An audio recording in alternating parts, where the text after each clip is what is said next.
Today, I wanted to just really hit on something, dealing with pain. I asked my mom one day, I said, Mom, would you buy me a deck of cards? She says, Junior, I don't gamble in my house. Ain't no cards coming in my house.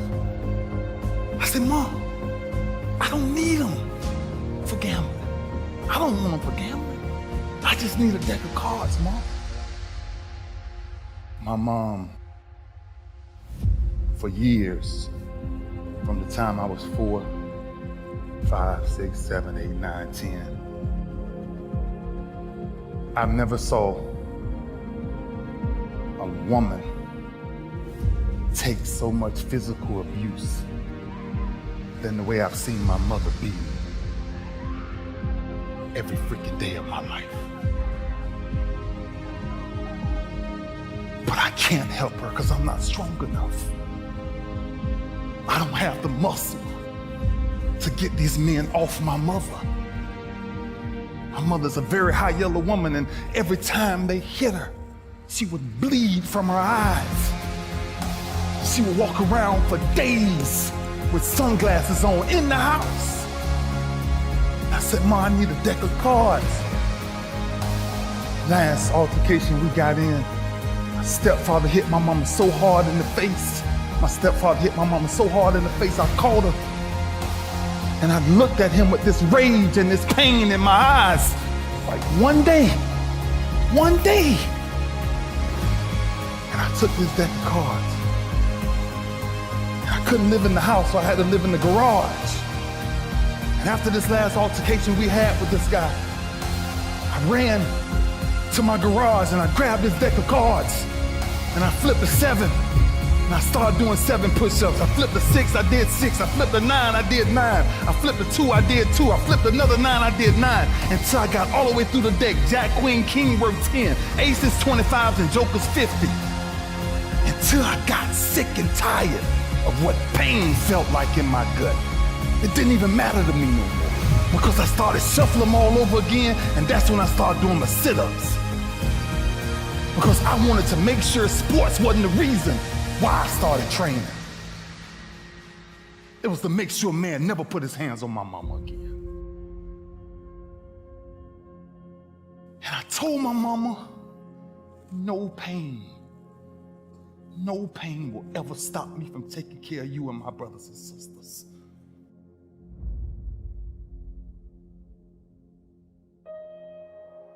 That's why I started doing what I started doing.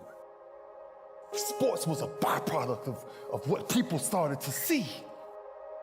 It was the behind the scenes that was driving me crazy. There's 2 sides of pain that I don't think a lot of people really understand. There's one side of pain that's the suffering and the discomfort side of pain. But then there's another side of pain that's called effort.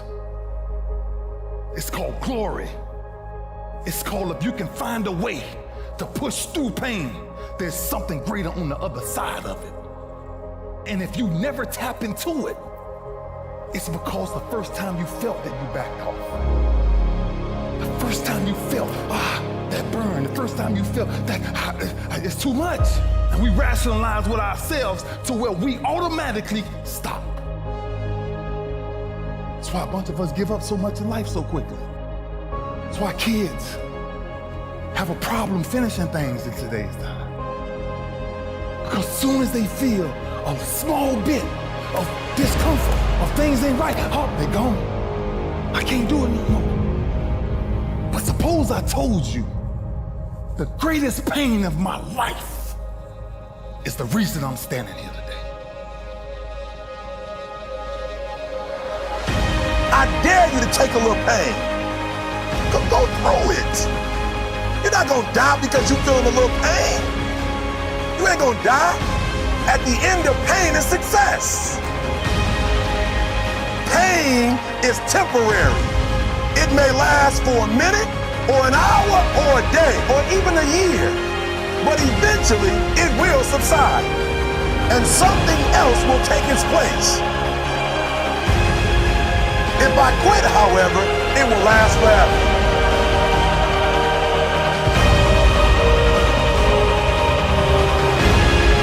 On the other side of that pain, on the other side of that pain, on the other side of that pain is your promise.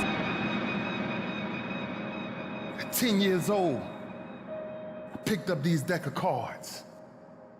And one day I counted them. And I found out there was 52 of them in the deck of cards.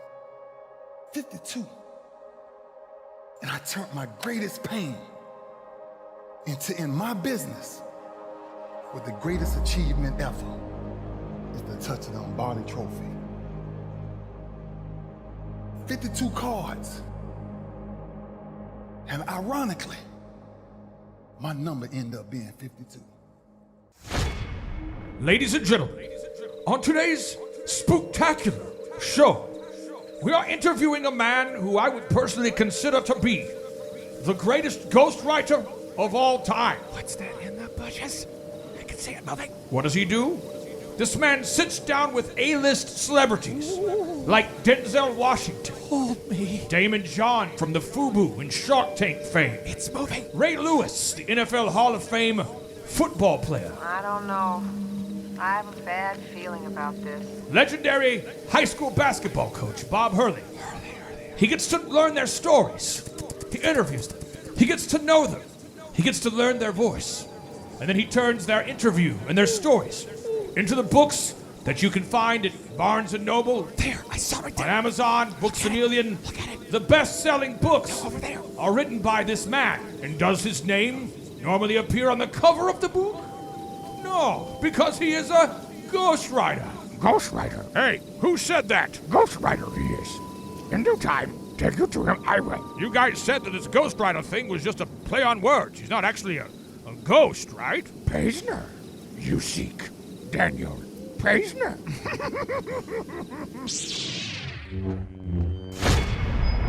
Some shows don't need a celebrity narrator to introduce the show, but this show does. 2 men, 8 kids, co-created by 2 different women, 13 multi-million-dollar businesses. Ladies and gentlemen, welcome to the Thrive Time Show. 2, 1, here we go! Started from the bottom, now we here. Started from the bottom, and we'll show you how to get here. Started from the bottom, now we here. Started from the bottom, now we here. Started from the bottom, now we here. Yes, yes, yes, and yes. Thrive Nation, I am fired up about today's guest. He is a significantly above average ghostwriter. Mr. Daniel Paisner, how are you, sir?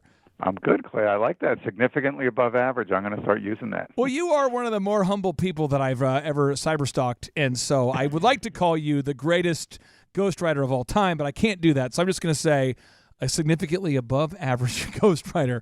I appreciate it. I think I'll have a T-shirt made. No, I would like to ask you this because, obviously, if our listeners Google search your name, you've worked with Bob Hurley and Denzel Washington and Damon John and Ray Lewis, big names. But where did it all start? Where did you go to high school, and when did you first become interested in writing? Well, I grew up on Long Island, and I was kind of a journalism geek. I kind of came of age during the Watergate, so I had posters of Woodward and Bernstein up on my wall when I was a kid. And I always thought I'd be a swashbuckling journalist, righting wrongs and setting America right. And I never quite thought that I'd be working in the trade in the way that I am now. I don't think you could find a middle school kid or a high school kid anywhere in this country who's dreaming of becoming a ghostwriter. It's sort of a silent, hidden profession. And so I set out to become a journalist, and I started doing that. I freelanced. I went to school up in Boston. I was the editor of my school paper up there, went to journalism school, and somehow I backdoored into this element of publishing, which has turned out to be a very great way to make a living. It's a great way to meet interesting people and give me the time I need to also work on some books of my own that nobody reads, but I but I still crank them out. Now, I would love to hear about the path that you took from college to becoming a ghostwriter. What was your first job after college? You know what? I took a job. I was lucky enough to win an award in my senior year of college from Gulf and Western, which used to be, if you remember from the old Mel Brooks movies, in Gulf and Devour was how he sort of parodied corporate America. Right. So in Gulf and Devour awarded me a publishing scholarship in my last year of school. wow. And Gulf and Western was the parent company of Simon & Schuster at the time. So the award came with a job after graduation at Simon & Schuster, which was not something I wanted, although I did want the scholarship that paid for my last year of school. Right. So I grabbed their money and I went to New York to work as a publicist at a publishing house, which turned out to be a very clever, scheming thing to do, although I didn't recognize it as such at the time. And I was fairly miserable working there as a publicist. But because I came in there with this sort of pedigree as a Gulf and Western scholarship winner, I had the ear of and access to all the players at Simon & Schuster at the time, including the chairman of the company, Dick Snyder. So I would go into his office every so often and sort of complain, I didn't want to be here, I want to be a writer, this is no place for a writer, you publish books, I want to write the books that you publish. And at some point, after I finished my one-year obligation to them in honor of the scholarship that I won, I had one foot out the door, and he threw me a bone. They sent me over to 30 Rock across the street from where Simon & Schuster is located in Manhattan. Really? Because they had signed a book with Willard Scott. Do you remember Willard Scott, the happy weatherman from Yes. the Today Show? Yeah. Back in the day. So I went over to meet Willard, and he said, well, if Simon & Schuster sent you over here, what the hell do I care? You can write my book. And I wrote Willard Scott's book. I was 25, 26 years old, and that was my first adventure, thinking it would be a one-off and that it would be one and done and move on to something else. But it's like you get something stuck on your shoe, Clay, and it stays with you for the next 30 years. I'm one of these people that I don't have a whole lot of skill, but I'm very curious. And so I'd like to unpack a few things that you just said. College. Did you go to college? Was it Tufts University? Is that correct? Tufts University? That's correct. I went to Tufts University outside of Boston. And so when you got your first job as a publicist, we have listeners all over the world. And some people don't know what that word means. How would you describe what it meant to be a publicist? My job was to promote and get some sort of attention for the books that Simon & Schuster was publishing. And that included writing press releases and calling producers of big shows like The Today Show and Good Morning America, and little shows like Hey, How Are You, Cincinnati? For all of us here at News Center 4, I'm Ron Burgundy. You stay classy, San Diego. And because I was relatively junior, I was working with smaller authors on smaller books. And it was ultimately a very frustrating job because, you know, my ability to perform was only as good as the authors, as the appeal that the authors I had were to these producers that I was pitching them to. So that's basically what a publicist does. We also would arrange bookstore signings and book events and things of that nature. Now, you mentioned Dick Snyder, and obviously most of the listeners out there, some have heard the name, but most people really don't know his personality and what it was like to work for someone of that power, prestige, that sort of position. What was it like to work for Dick Snyder? Well, he was a very gruff guy. I didn't work directly for him. You know, Okay. he was in an upstairs office, and I merely had access to poke my head in once in a while and say, "Excuse me, Mr. Snyder, I'm that kid from Tufts who won the scholarship." Right. But he had quite a roar and quite a presence in the publishing industry. He used to wear these suspenders. Lots of people in publishing wear suspenders. I don't know if you know that, Clay, or at least they did in the early 1980s. That's a very intimidating kind of power look. There was an editor at Simon & Schuster at the time named Michael Korda who also wrote a book called Power: How to Get It, How to Use It, What to Do with It When You Find It, How to Stay Out of Its Way.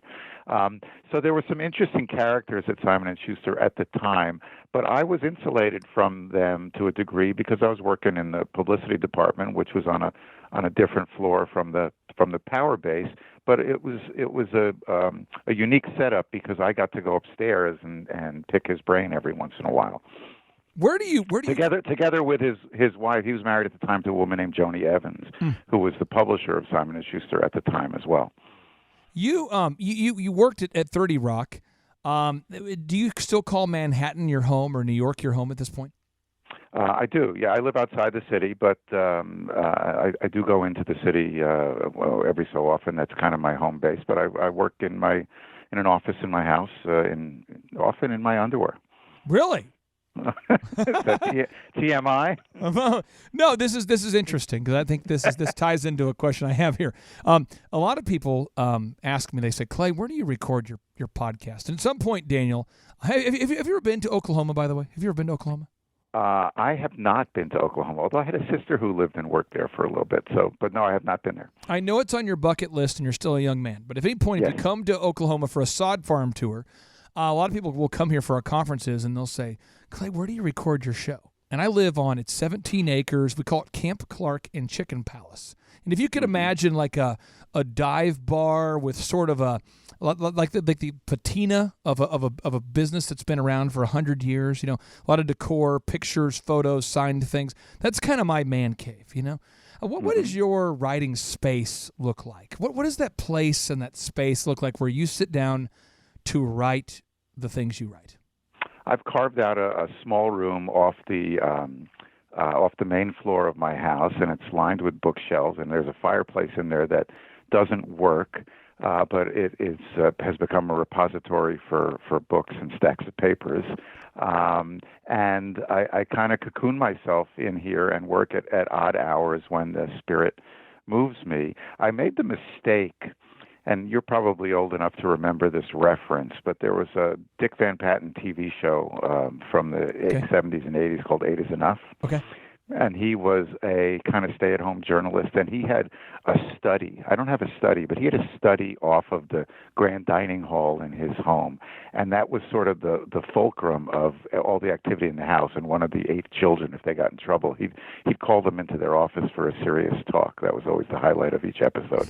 And it was this book-lined, wood-paneled room with a beautiful oak desk, and that was my vision of what it would be like to work at home as a writer. And so I stupidly positioned my office right by the front door off the dining room, just like he had it on 8 is Enough, not really counting for the fact that, when the kids would come home from school, when my kids were living in the house would get busy and noisy, and I wouldn't be able to work at all. But it seemed like a good idea at the time. What are your prime writing hours? Well, what are your prime writing hours? I mean, because you have your own space you've carved out now. It's lined with books. I can kind of picture it there. Right. What time is your peak writing time? You know what? It really varies. When I'm working on something of my own. If I'm working on a piece of fiction, I published a few novels. I've written some nonfiction books of my own. I tend to do that first thing in the morning.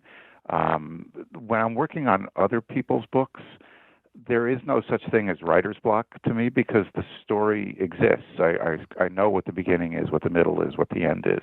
And so that becomes more like a work of craftsmanship. So I'm able to do that at any time, and that's really a function of what my deadline is. It's kind of like moving through life with a turn paper hanging constantly over your head. So if there's something due, I'll work all night to get it done. And if it's a beautiful day outside and I want to go for a run, or if I want to go away for a week and go skiing because there's been a lot of snow and I want to take advantage of that, I'll put a pin in what I'm doing and go off and do that. But then I have to pay the price when I get back and work all night for a couple of weeks. So after you did your first book, your first ghostwriting book, I believe, with Willard Scott. Yes, sir. When did you believe that you started to gain traction where you began to be sought after for ghostwriting projects? I didn't really trust it for the longest time. My idea early on, as I mentioned, was to do it once and try to get some traction as a writer of my own. Remember, I wanted to be Woodward and Bernstein, not one or the other. I wanted to be both. So I didn't set out to write other people's books. For a lot of writers, it's sort of a fallback position. When you can't make a living and you can't make a go of it with your own material, there's an honest buck to be made helping others realize their dreams in print. So I was really hoping to be able to get traction with my own work, and I was lucky enough to publish a novel early on when I was still a kid, but I couldn't bring readers to it. It was good enough to get published, but it wasn't good enough to take off. So as the Willard book came and went, I replaced it with another one, and then there was another one. And each time I counted myself lucky that I'd find a gig that would help me pay my, my rent for the next 6 months or a year. And I didn't really trust it until I was maybe 5 or 6 years into it, realizing that, there's a steady stream of work here, and there aren't a lot of people who are doing this work. So that's why when you say I'm a slightly above average ghostwriter, that's kind of all you had to be when I started doing it, because there weren't a lot of people doing it. Tell us more about the decor of the place where you are writing. You have the books; it's lined with books. Do you have what kind of desk are you writing from here? I want to get a picture. It's an old desk that I grabbed from my father's textile factory in Lower Manhattan, and it's a big blonde wood desk, like one of those things where the drawers reach like 3 foot deep. Wow! And who knows what's living inside these drawers? It's the room is kind of a mess. It looks like a cyclone has hit it. So the shelves are filled, but then the books are kind of there are some towers of books on the floor too, I'm afraid to admit. And usually whatever book I'm working on, I kind of work on 2 or 3 books at a time now. So I have papers stacked all over and notes and files for those books as well. Do you listen to music while you're writing? Is it silent? Do you listen to ambient noise? Do you unleash a herd of wild chickens into your studio? What do you do? What's your process? I do occasionally listen to music at different times in the writing process. When I'm editing, as you must know, there's a lot of back and forth with publishers. Once a project is essentially done, there's a copy edited manuscript, and there's first pass pages, and there's a lot of drudgery kind of reading that goes along with the writing. And for that, I'll listen to music loud. When I'm creating something and trying to fill a blank piece of paper or a blank screen, I tend to listen to stuff without lyrics. The lyrics are distracting, so I'll listen to jazz, or I'll listen to those weird spa channels that you can find sometimes that you hear at the gym. But ambient noise is the way to go for me. The lyrics mess me up. Do you ever listen to like a Hans Zimmer or John Williams or some sort of score composer? I do occasionally listen to scores. John Williams, yes. Hans Zimmer, no. And I do listen to some classical music from time to time. Also, there's a wonderful collection of piano concertos that lived on my computer for the longest time before you had to stream this stuff. And are you typing from a Mac computer? Do you like to type from? Do you have multiple screens? To walk us through the technology. I'm a PC guy, so I have a big PC computer sitting on my desk. I invested in, on top of this grand old oak desk that I have. My wife bought me a couple of years ago one of those stand-up collapsible kind of desks. Oh, cool. To help with your posture. So it's not often standing, but I have that ability, and in theory I do that from time to time. And then I also work on a screen occasionally. So I have a little portable tablet laptop thing that I take with me when I travel, and I work on that as well. And sometimes I just move to another part of the house and work there too. Now, you have worked on books with retired Hall of Fame linebacker Ray Lewis. For the listeners out there that don't know, you've worked with award-winning actor, who I'm a huge fan of, Denzel Washington, the famous Shark Tank judge and entrepreneur Damon John, the legendary basketball coach Bob Hurley, who just his career is ridiculous. Can you talk to us about some of the common denominators that you have found about the personality types of what I would call super successful people? Well, for one thing, and lucky for me, is they're too busy to sit down and write a book by themselves. Okay, right. So I get work. But I would say they're moving a million miles a minute. And one of the first examples I saw of that in my own career was when I did a book with George Pataki, who was a first-term governor of New York State when I was working with him. Okay. And I was young, and I had little kids, and I probably spent more time waiting for him outside his office than I actually spent with him inside his office. And you begin to realize that successful people are somehow able to choreograph their days in such a way that they move from one thing to the next, almost like a pinball in a lit pinball machine. And I'd say that's true of Bob Hurley, that's true of Denzel, that's true of Serena Williams, all the people that I've been blessed to be able to work with. If you live a book-worthy life, it means that you've found a way to cram a lot into that life. So let's go person by person. I'm not going to ask any paint you in a corner questions about anything personal. I just want to the listeners out there probably would never get a chance to sit down with a person of the character of Denzel Washington. Somebody. Mm-hmm. And Denzel has given so many eloquent speeches when he's not acting. When it's Denzel, and I have a big respect for what he's done. What did you find to be the most admirable character attribute of Denzel Washington from your perspective, spending time with him? Well, I suppose it would be helpful to your listeners, Clay, if I told them what the conceit of that book was. Yeah. Because it wasn't a traditional memoir. In Denzel's case, you might know, your listeners might know, he was, I believe he still is, but at the time he was the national spokesperson for the Boys and Girls Clubs of America. He grew up as the product of the boys' clubs in his neighborhood in the Bronx. And in Mount Vernon, in upstate New York, or just north of the Bronx. And he really wanted to shine a light on the good works of the volunteers who help to shape the hearts and minds of young people who do not have every advantage all across this country. So what we did in that book is we went out together in some cases. Often I would do it on my own, and we would interview some prominent alums of the Boys and Girls Clubs ranks, people from Hank Aaron to Jimmy Carter to George Steinbrenner, who was the president of the New York Yankees at the time, to Muhammad Ali.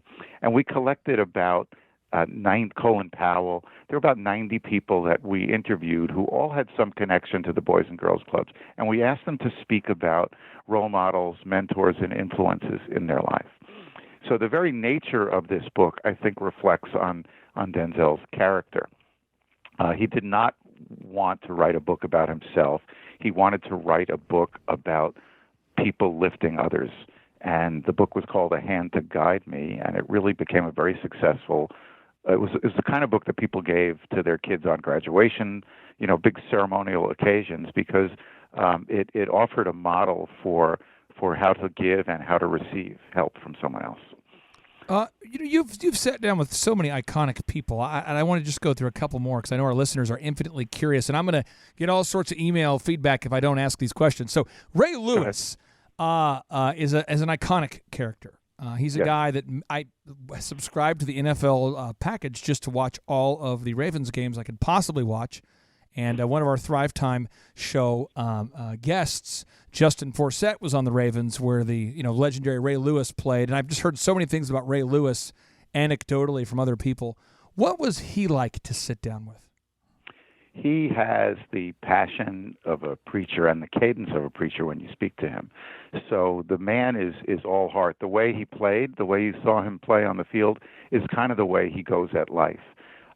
Even in retirement, and I worked with him the year he retired. So He was no longer training to play football, but he worked out as hard as anybody I've ever seen, and he was no longer playing professionally at that point. And that's kind of the way he attacked the book. He was very thorough. We would actually meet at a friend of his house because he lived in Baltimore, so we would meet in the city. He played football with Rowan Marley, who was Bob Marley's son. Oh, wow. And he was Ray's teammate at Miami, and they've become, lifelong friends. And Rowan would allow us to park at his place to meet because it was a nice midpoint. And Ray was always there, and he did his homework. If I had told him, Ray, we're going to talk about your senior year in high school, he had gone back and pulled all the clips and got his head around the material we were going to discuss, and he went at it hard. And he was, when you hear him talk about a game, and it's just the two of you in a room, he can break it down in such a way as though you feel you're there with him. He did this most amazingly when he was talking about his wrestling matches.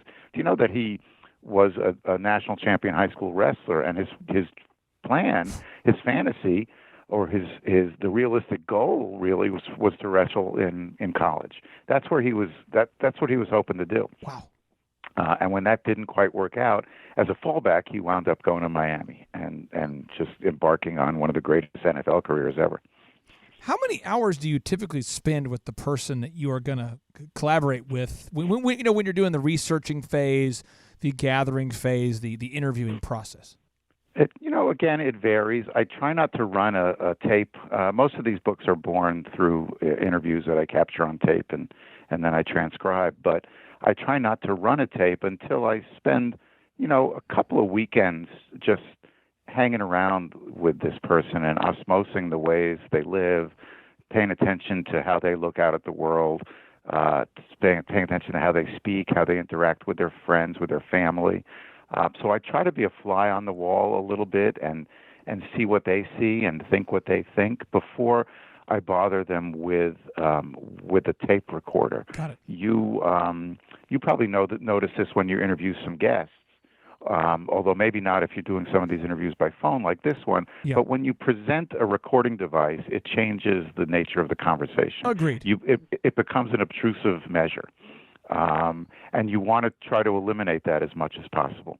When I was working with Serena Williams on her book, this was maybe 10 years ago, and I used to, for the longest time, use one of those old Battle Axe Radio Shack cassette recorders. Oh, wow. Because I didn't trust the digital technology yet 10 years ago, and those micro cassette recorders that a lot of reporters used, I found very unreliable. The tapes would get all tangled and mangled, and the only thing I trusted were those classic old cassette recorders. So I would pull out this Radio Shack recorder that was about the size of a shoebox, and I'd haul this with me whenever I bounced around the country to go meet someone. And I was sitting with Serena one afternoon in a coffee shop, and I put it down on the coffee table between us, and she said, "If I buy you a small mini recorder, would you maybe use that instead?" Right. I think because she was just embarrassed to be seen with this guy with a big old, she's from a younger generation who carries one How of those. come you didn't things just around. roll up with like a boom box with a dual cassette player and the big old subwoofers mounted in there? Just carry that around your ear while you're interviewing people. Exactly, but it does change the conversation, and so I try to really develop a connection with the person I'm working with before I introduce the elements of the work at hand, because I find you get a fresher, more genuine take if they don't really realize that you're recording them or that you're working. How many edits? Well, after you've written the manuscript, right? So you've written it. Because I don't think the listeners out there appreciate this. I've heard Paul Graham, the famous entrepreneur who built Via Web and helped with Airbnb and Dropbox. He talks about the first 8 iterations of anything are a word I won't say on the podcast. I've heard Ernest Hemingway say the first version of anything is a word I won't say on the podcast. How many times do you completely edit that manuscript? Once you said, okay, it is written, how many times do you edit it before it's ready to be printed? You'd be surprised, Clay. Sometimes it's 0. Of course, I edit it myself before I send it on to the subject I'm working with for review. Yeah. Sometimes they don't change a word. And then sometimes they roll up their sleeves and really have at it and kick it back to me, and we go back and forth. It usually doesn't happen in one finished chunk. I'll probably, send 30, 40 pages at a time just to make sure that they're happy with the tone of voice, with the way I have them speaking, with the choice of, the language choices that I make, with the structure that I have in mind. Sometimes they'll have a grid that they want me to follow. So it really varies. I've done, maybe 50 some odd collaborations, and everyone really takes a different path. How many times do you edit it before you send it on?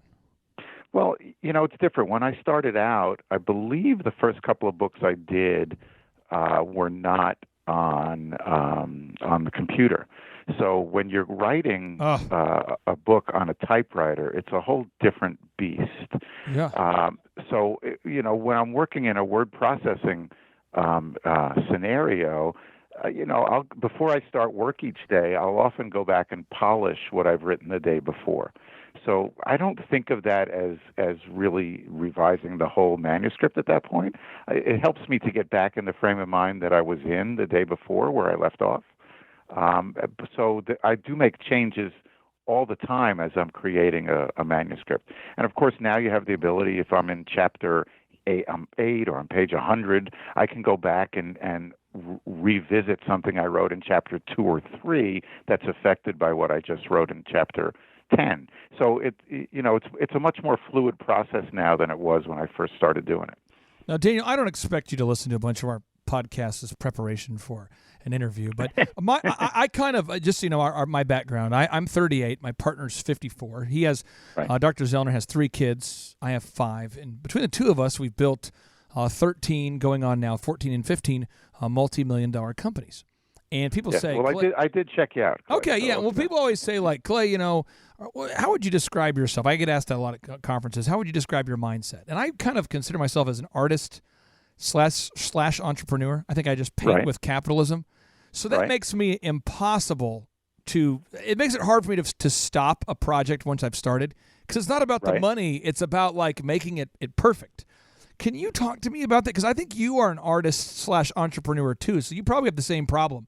Do you ever have a hard time turning it off, or do you ever turn it off? Or it's very hard because there are a lot of moving parts that go into the making of a book.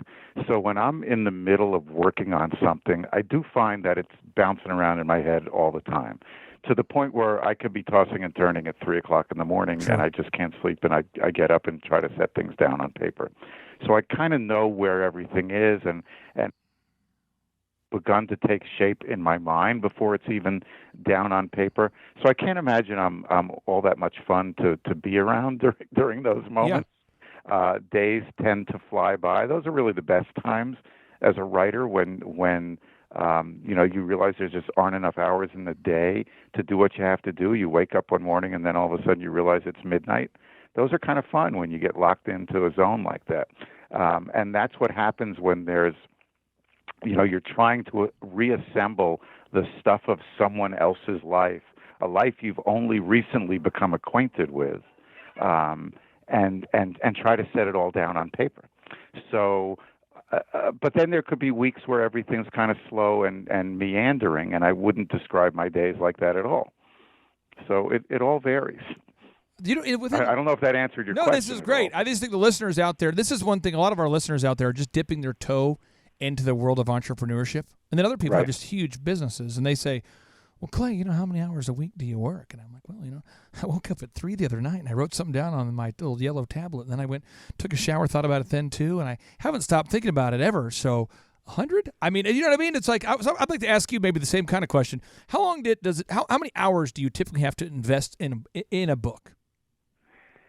With the subject directly, we're probably together face-to-face for 30 to 40 hours of interview time, not just hanging out time or having dinner so there's really 30 or 40 hours of face-to-face interview time. But the books itself can stretch on for 6 months to a year. That doesn't mean that becomes my 9 to 5 for the year. Yeah. The person I'm working with might be busy doing other things and can't devote his or her attention for weeks at a time, which is why I like to have a couple of things going. But I get what you're talking about with the entrepreneur's mindset. The past few books I've done with Damon John, for example, has introduced me to dozens of folks that he's met through his Shark Tank partnerships, who really walk that same walk. And in fact, our last book was called Rise and Grind, and it was all about the hard-charging mentality you need to embrace in your career and in your relationships if you want to succeed. How did that relationship with Damon John come about? That was pre-Shark Tank. We've done 4 books together, Damon and I. We're about to start on a 5th. And it started as an introduction through my agent, my literary agent. He was out to do a book, sort of the origin stories of FUBU, his fashion line where he made his bones. And it was a story of how he went from being a kid from the streets of Hollis, Queens, being raised by a single mom who had an idea for a clothing line that would sort of make his friends feel included, like they could belong to a movement. And out of that, he grew FUBU, which became sort of a pioneering urban fashion brand. and that's what put him on the map. But FUBU had been around maybe 5 or 6 years when he and I did the first book. So the first couple of books we didn't get a whole lot of love. The last couple of books post Shark Tank have been phenomenal successes. Now, To show you that it helps to have a platform. I'm not going to ask you with a platform or without a platform how much you make per book or specific dollar figures. I just want, if somebody goes and buys a book today, I just want people to understand the industrial complex of publishing. Mm-hmm. If I buy a book today at Barnes & Noble for $20, or I buy one on Amazon for $20, how is the money divided, and how does it get to you and the subject and then the agent and then the publisher? I mean, are you making like 2 cents a book? Well, the lowly ghostwriter might sometimes be making 2 cents a book, Okay. but the author himself, I mean, let's just talk in general what the author makes. Most author contracts return a royalty to the author of about 15%. It starts at 10%, then it's 12.5%, but these are in small numbers. By the time you sell your 10,000th copy of the book, you make 15% for the rest of the run of the book. So on a cover, and that's off of the cover price, so it doesn't matter what Barnes & Noble or Amazon has discounted it to. If it's a $30 book, you're making $4.50 a book, which is not a whole lot of money when you consider what the publisher is making. Typically, when you're dealing with a bookseller like a Barnes & Noble, they take half of that list price and the other half goes to the publisher. Wow. But out of that, the publisher has to pay their hard costs, their production costs, their salaries, and all that, their development costs. So, there's not a lot of money to go around. What was your first book that really took off and you remember thinking to yourself, you know what? I'm actually a best-selling author. Woo! When did that happen? The first book that I wrote, I'm trying to think which the first bestseller was. One of the first was a book I wrote with Geraldo Rivera called Exposing Myself, which was one of my favorite titles of all of my books. Yeah. It was actually a line that came from Reuben Frank, who was the president of NBC News at the time, or maybe ABC News. Geraldo was at ABC, but he said to a reporter one day that Geraldo Rivera should be arrested for exposing himself. So out of that line, Geraldo decided that this is what we were going to call his book. And that book became a big success. It made a lot of headlines. And that was one of the first books that I saw land in the New York Times bestseller list with my name on it, and that was pretty cool. It's so interesting because you are super well known in literary circles as sort of the really above average ghostwriter guy. But the average person on the streets, the average listener, probably does not know your name. What's it like to write books? Idea. What's it like to go to a bookstore and see your books that you've written going, okay, that's my book, and that's my book over there too. Oh, and you've had multiple times where you've had best-selling books, in the stores at the same time. What's it like to do that and to be completely anonymous to the average reader? You know what, Clay, it's not, it was a goose the first couple times it happened, but it wasn't really frustrating because what I've realized to do this kind of work over the long haul and to be successful at it, and not just to be successful at it, but to be content with it, you really can't have an ego.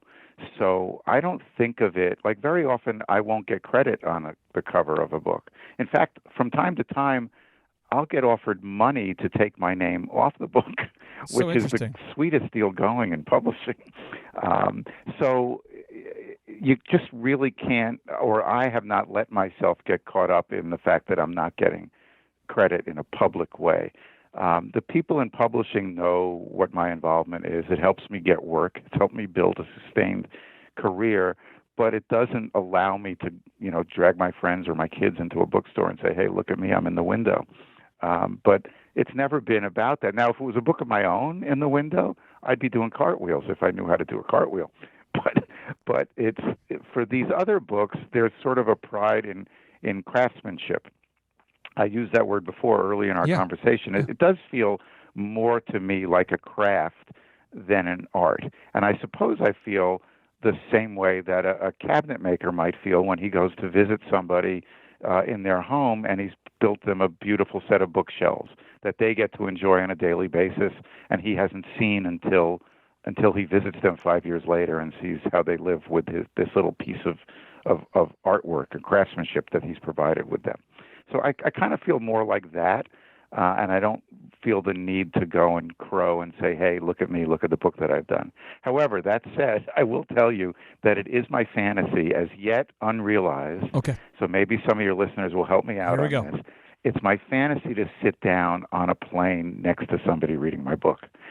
That to me would be the coolest thing in the world. So which I book could should we lean, read? You know, we're halfway through the trip, and I'd say, "Hey, how do you like that book? How's it going?"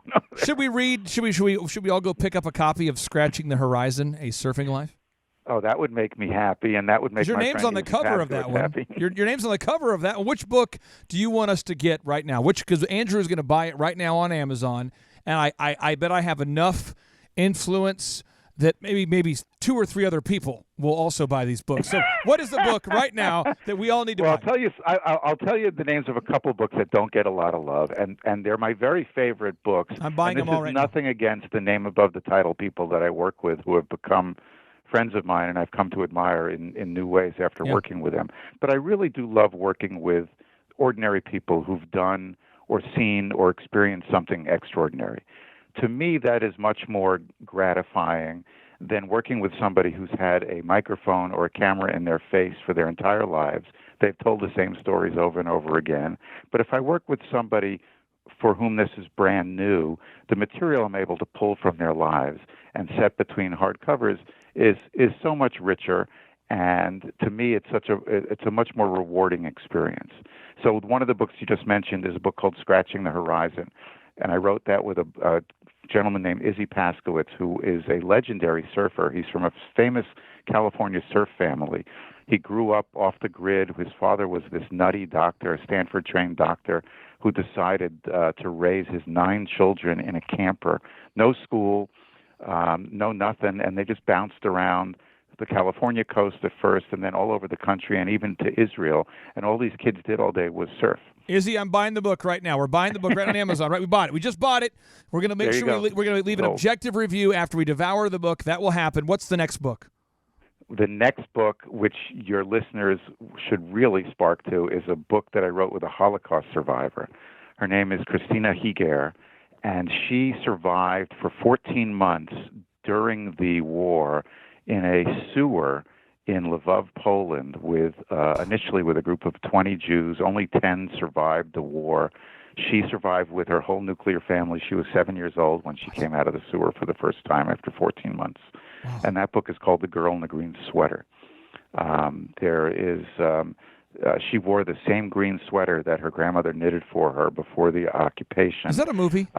In Lvov. It was made into a movie by Agnieszka Holland that was nominated for an Academy Award, Best Foreign Film, a few years ago. The movie was called In Darkness. Okay, great. Okay. I thought I'd heard that. I have not seen that movie, but it sounded familiar there.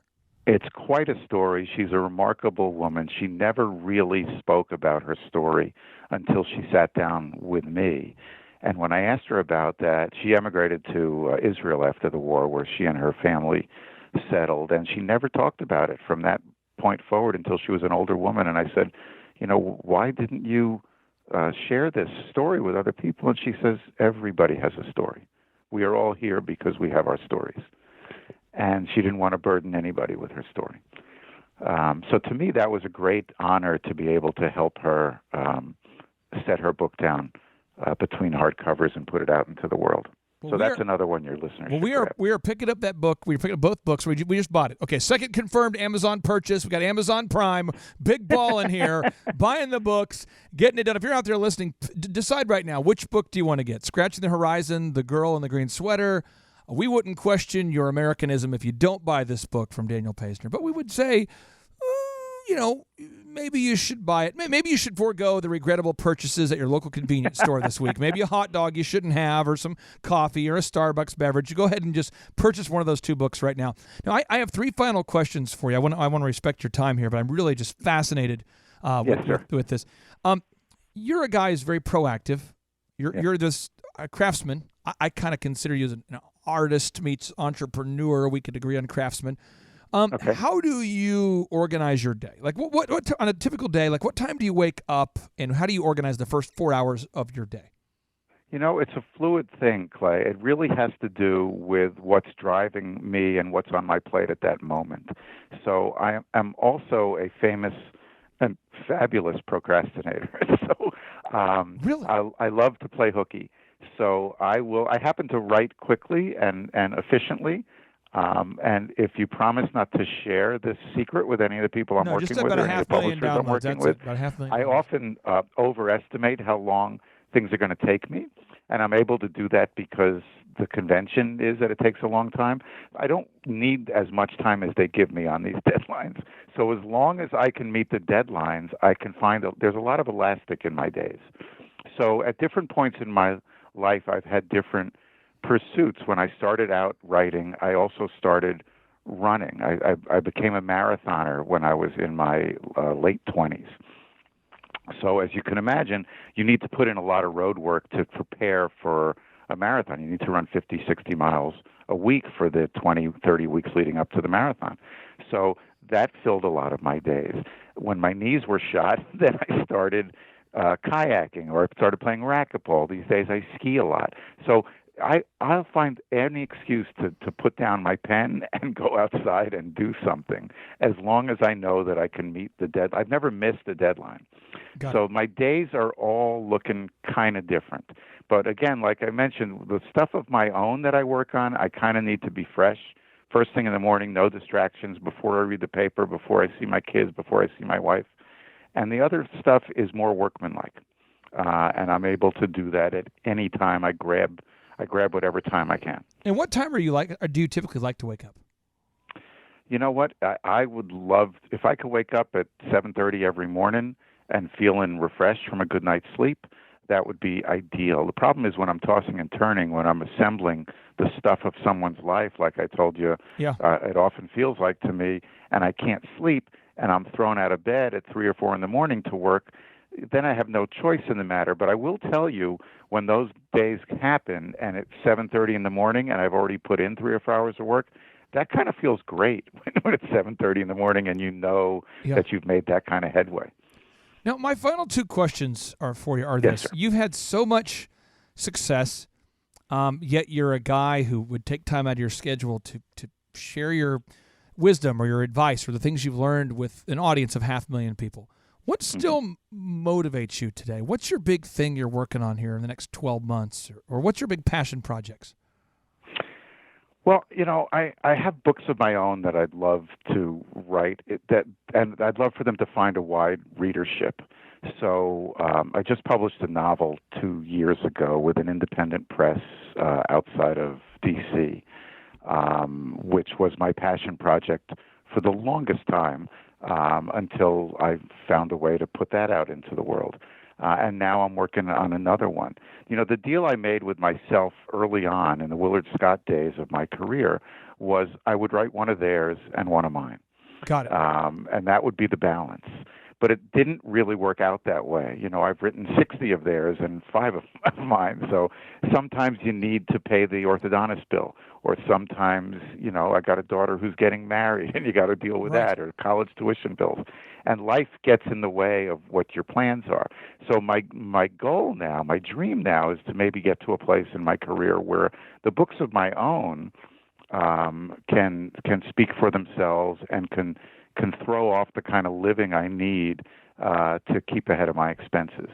So those are my passion projects. Now I'm working on a novel now. Probably, if I had to describe it, it's probably about a guy around my age going through the similar motions as I am, sort of worrying about or wondering about the kind of footprint he's left behind. What does it mean to matter? What does it mean to leave a legacy and to make a mark? Final question I have for you. There's listeners out there, many of which are aspiring authors. I would say we might have, if you have 500,000 people listening, you might have 50, 100, maybe 1,000 people who want to be an author. They want to write that book.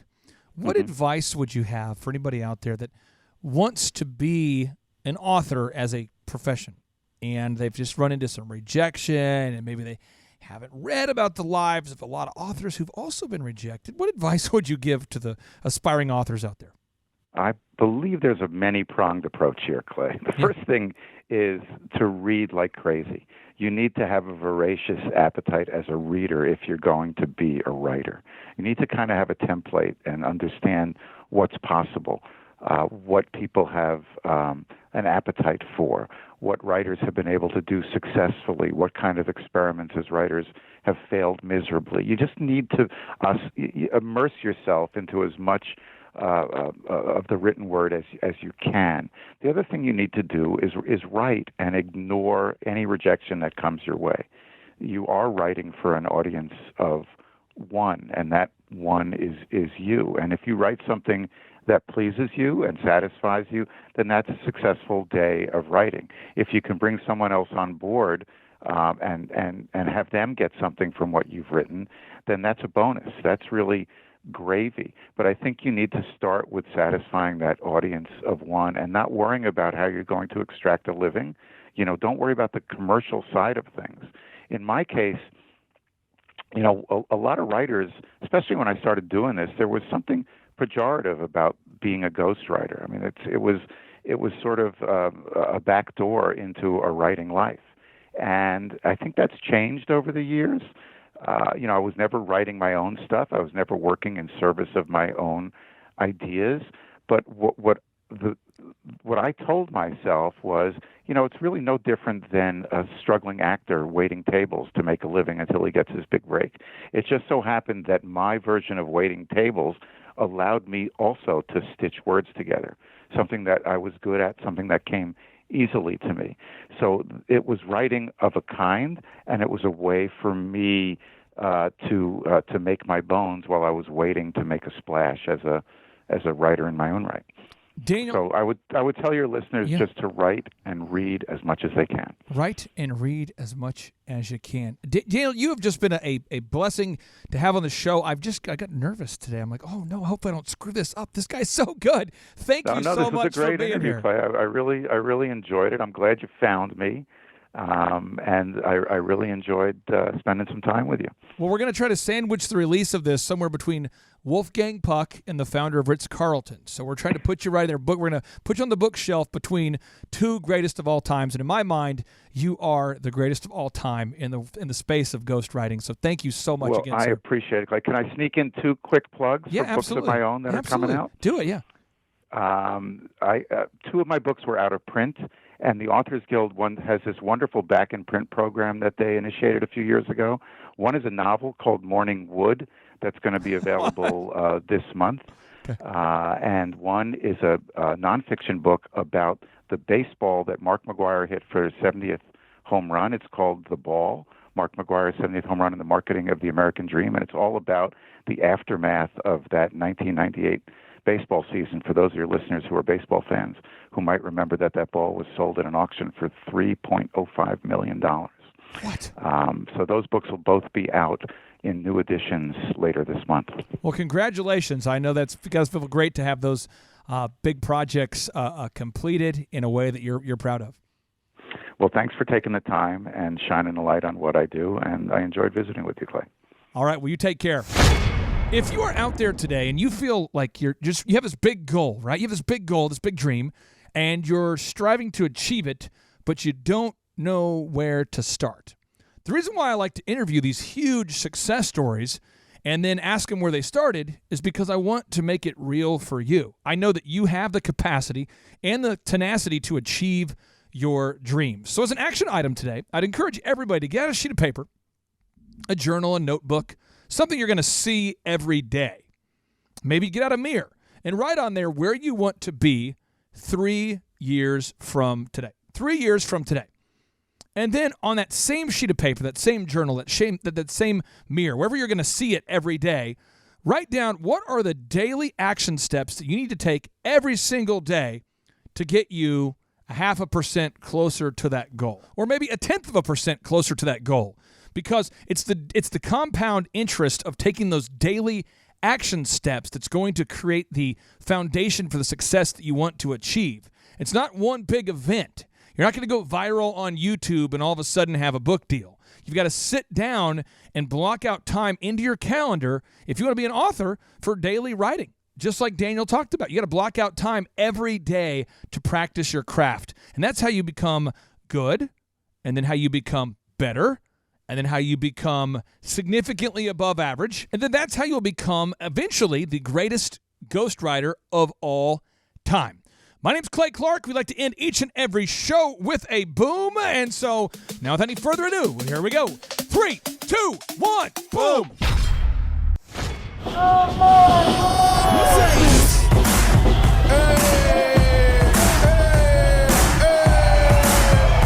Hey guys, Luke Erickson here with the Thrive Time Show. As you can see behind me, we've got all kinds of energy going on. People are starting to show up for the conference, and it is hot in this place.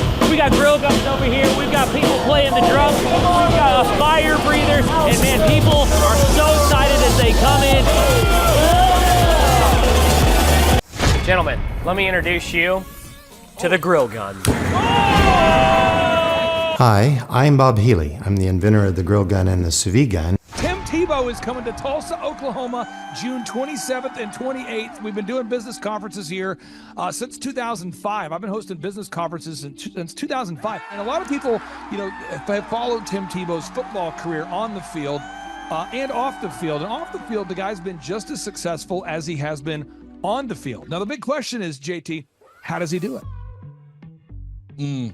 Well, they're going to have to come and find out because I don't know. Well, I'm just saying, Tim Tebow's going to teach us how he organizes his day, how he organizes his life, how he's proactive with his faith, his family, his finances. He's going to walk us through his mindset that he brings into the gym, into business. It is going to be a blasty blast in Tulsa, Jerusalem. Also, this is the first Thrive Time Show event that we've had where we're going to have a man who has built a $100 million net worth. Wow. Who'll be presenting. Now, we've had a couple presenters that have had $1 billion net worth in some like real estate sort of things. Yeah. But this is the first time we've had a guy who's built a service business, and he's built over $100 million net worth in the service business. It's the yacht driving, multi-state living guru of franchising. Peter Taunton will be in the house. This is the founder of Snap Fitness, the guy behind 9 Round Boxing. He's going to be here in Tulsa, Jerusalem, Oklahoma, June 27th and 28th.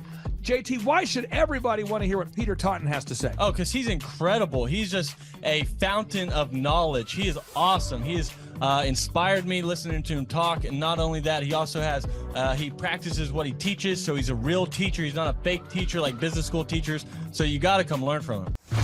And now the best-selling author of The Carnivore Diet and the multiple-time Joe Rogan guest, Dr. Sean Baker, joins our 2-day interactive business growth and life optimization workshop. Also, let me tell you this, folks. I don't want to get this wrong because if I get it wrong, someone's going to say, you screwed that up, buddy. So Michael Levine, this is Michael Levine. He's going to be coming. You say, who's Michael Levine? I don't want to get this wrong. This is the PR consultant of choice for Michael Jackson, for Prince, for Nike, for Charlton Heston, for Nancy Kerrigan, 34 Grammy Award winners, 43 New York Times bestselling authors he's represented, including pretty much everybody you know who's been a super celebrity. This is Michael Levine, a good friend of mine. He's going to come and talk to you about personal branding and the mindset needed to be super successful. The lineup will continue to grow. We have hit Christian recording artist Colton Dixon in the house. Now, people say, Colton Dixon's in the house? Yes, Colton Dixon's in the house. So if you like top 40 Christian music, Colton Dixon's going to be in the house performing. The lineup will continue to grow each and every day. We're going to add more and more speakers to this all-star lineup. But I encourage everybody out there today, get those tickets today. Go to thrivetimeshow.com. Again, that's thrivetimeshow.com. And some people might be saying, well, how do I do it? What do I do? How does it work? You just go to thrivetimeshow.com. Let's go there now. We're feeling the flow. We're going to thrivetimeshow.com. Again, you just go to thrivetimeshow.com. You click on the business conferences button, and you click on the request tickets button right there. The way I do our conferences is we tell people it's $250 to get a ticket. Yep. Or whatever price that you can afford. And the reason why I do that is I grew up without money. JT, you're in the process of building a super successful company. Did you start out with $1 million in the bank account? No, I did not. Nope, did not get any loans, nothing like that. Did not get an inheritance from parents or anything like that. I had to work for it, and I'm super grateful I came to a business conference. That's actually how I met you, met Peter Taunton. I met all these people. So if you're out there today and you want to come to our workshop, again, you just got to go to thrivetimeshow.com. You might say, well, when's it going to be? June 27th and 28th. You might say, well, who's speaking? We already covered that. You might say, where's it going to be? It's going to be in Tulsa, Jerusalem, Oklahoma. And so it says Tulsa, Jerusalem. I'm really trying to rebrand Tulsa as Tulsa, Jerusalem, sort of like the Jerusalem of America. But if you type in Thrive Time Show and Jinx, you can get a sneak peek or a look at our office facility. This is what it looks like. This is where you're headed. It's going to be a blasty blast. You can look inside, see the facility. We're going to have hundreds of entrepreneurs here. It is going to be packed. Now, for this particular event, folks, the seating is always limited because my facility isn't a limitless convention center. You're coming to my actual home office, and so it's going to be packed. So when? June 27th and 28th. Who? You're going to come. Who? You? I'm talking to you. You can just get your tickets right now at thrivetimeshow.com. And again, you can name your price. We tell people it's $250 or whatever price you can afford. And we do have some select VIP tickets, which gives you an access to meet some of the speakers and those sorts of things. And those tickets are $500. It's a 2-day interactive business workshop, over 20 hours of business training. We're going to give you a copy of my newest book, The Millionaire's Guide to Becoming Sustainably Rich. You're going to leave with a workbook. You're going to leave with everything you need to know to start and grow a super successful company. It's practical, it's actionable, and it's Tebow time right here in Tulsa, Jerusalem. Get those tickets today at thrivetimeshow.com. Again, that's thrivetimeshow.com. Hello, I'm Michael Levine, and I'm talking to you right now from the center of Hollywood, California, where I have represented over the last 35 years 58 Academy Award winners, 34 Grammy Award winners, 43 New York Times bestsellers. I've represented a lot of major stars, and I've worked with a lot of major companies. And I think I've learned a few things about what makes them work and what makes them not work. Now, why would a man living in Hollywood, California, in the beautiful sunny weather of LA, come to Tulsa? Because last year I did it, and it was damn exciting. Clay Clark has put together an exceptional presentation, really life-changing, and I'm looking forward to seeing you then. I'm Michael Levine. I'll see you in Tulsa. James, did I tell you my good friend John Lee Dumas is also joining us at the in-person 2-day interactive Thrive Time Show Business Workshop? That Tim Tebow and that Michael Levine will be at. Have I told you this? You have not told me that. Oh, he's coming all the way from Puerto Rico. This is John Lee Dumas, the host of the chart-topping EOFire.com podcast. He's absolutely a living legend. This guy started a podcast after wrapping up his service in the United States military, and he started recording this podcast daily in his home, to the point where he started interviewing big-time folks like Gary Vaynerchuk, like Tony Robbins, and he just kept interviewing bigger and bigger names, putting out shows day after day. And now he is the legendary host of the EO Fire podcast, and he's traveling all the way from Puerto Rico to Tulsa, Oklahoma to attend the in-person June 27th and 28th Thrive Time Show 2-day interactive business workshop. If you're out there today, folks, you've ever wanted to grow a podcast, a broadcast, you want to improve your marketing, if you've ever wanted to improve your marketing, your branding, if you've ever wanted to increase your sales, you want to come to the 2-day interactive June 27th and 28th Thrive Time Show Business Workshop featuring Tim Tebow, Michael Levine, John Lee Dumas, and countless big-time super successful entrepreneurs. It's going to be life-changing. Get your tickets right now at thrivetimeshow.com. James, what website is that? thrivetimeshow.com. James, one more time before enthusiasm. thrivetimeshow.com. Everything rides on tonight. Even if I got 3 strikes, I'ma go for it. This moment, we own it. I'm not to be played with because it could get dangerous. See these people I ride with. This moment, we own it. Thrive Time Show 2-day interactive business workshops are the world's highest rated and most reviewed business workshops because we teach you what you need to know to grow. You can learn the proven 13-point business systems that Dr. Zellner and I have used over and over to start and grow successful companies. I mean, we get into the specific steps on what you need to do to optimize your website. We're going to teach you how to fix your conversion rate. We're going to teach you how to do a social media marketing campaign that works. How do you raise capital? How do you get a small business loan? We teach you everything you need to know here during a 2-day, 15-hour workshop.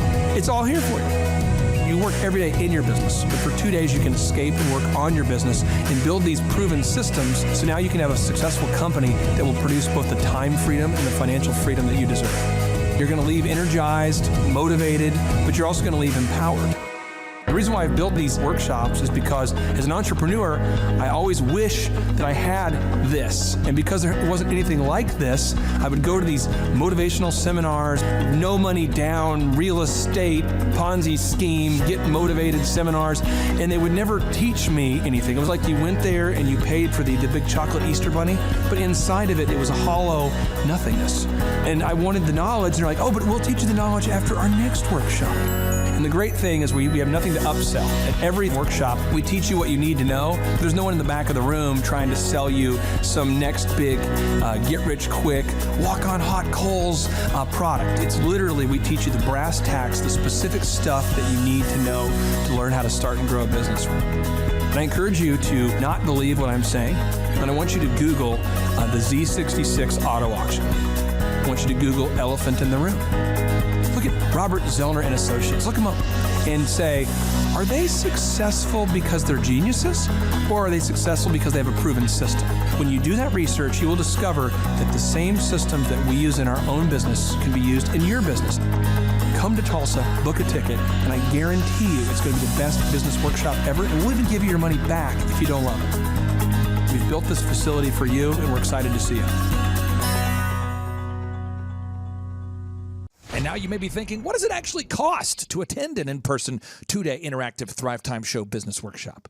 Well, good news. The tickets are $250 or whatever price that you can afford. What? Yes, they're $250 or whatever price you can afford. I grew up without money, and I know what it's like to live without money. So if you're out there today and you want to attend our in-person 2-day interactive business workshop, all you got to do is go to thrivetimeshow.com to request those tickets. And if you can't afford $250, we have scholarship pricing available to make it affordable for you. I learned at the Academy, Kings Point in New York. Acta non verba. Watch what a person does, not what they say. Whoa.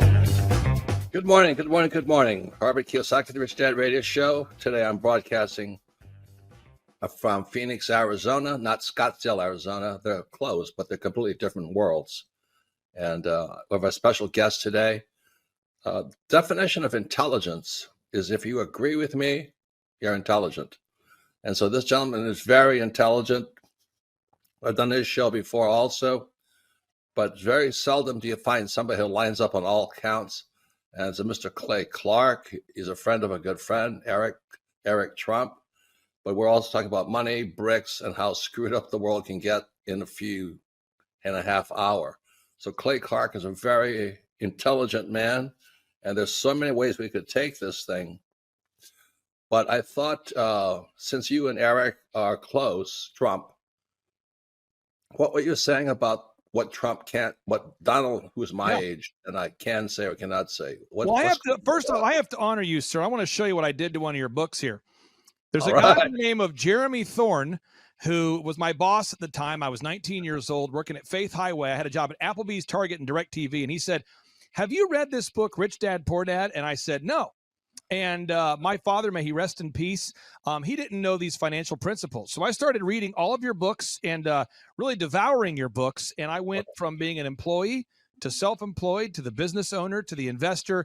And I owe a lot of that to you. And I just wanted to take a moment to tell you thank you so much for allowing me to achieve success. And then I'll tell you all about Eric Trump. But I just want to tell you thank you, sir, for changing my life. But not only that, Clay, thank you, but you become an influencer. More than anything else, you've evolved into an influencer where your word has more and more power. So that's why I congratulate you on becoming. Because as you know, there's a lot of fake influencers out there, too, or bad influencers. Yeah. So anyway, I'm glad you and I agree so much. And thanks for reading my books. Yeah. That's the greatest thrill for me today. Not a thrill, but recognition is when people, young men especially, come up and say, I read your book, changed my life. I'm doing this, I'm doing this, I'm doing this. I learned at the Academy, Kings Point in New York. Acta non verba. Watch what a person does, not what they say. Whoa. Hey, I'm Ryan Wimpy. I'm originally from Tulsa, born and raised here.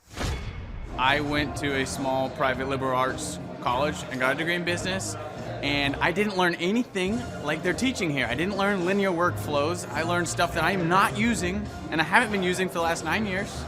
So what they're teaching here is actually way better than what I got at business school. And I went what was actually ranked as a very good business school. The linear workflow for us and getting everything out on paper and documented is really important. Like we have workflows that are kind of all over the place, so having linear workflow and seeing that mapped out on multiple different boards is pretty awesome. That's really helpful for me. The atmosphere here is awesome. I definitely just stared at the walls, figuring out how to make my facility look like this place. This place rocks. It's invigorating. The walls are super, it's just very cool. The atmosphere is cool. The people are nice. It's a pretty cool place to be. Very good learning atmosphere. I literally want to model it and steal everything that's here at this facility and basically create it just on our business side.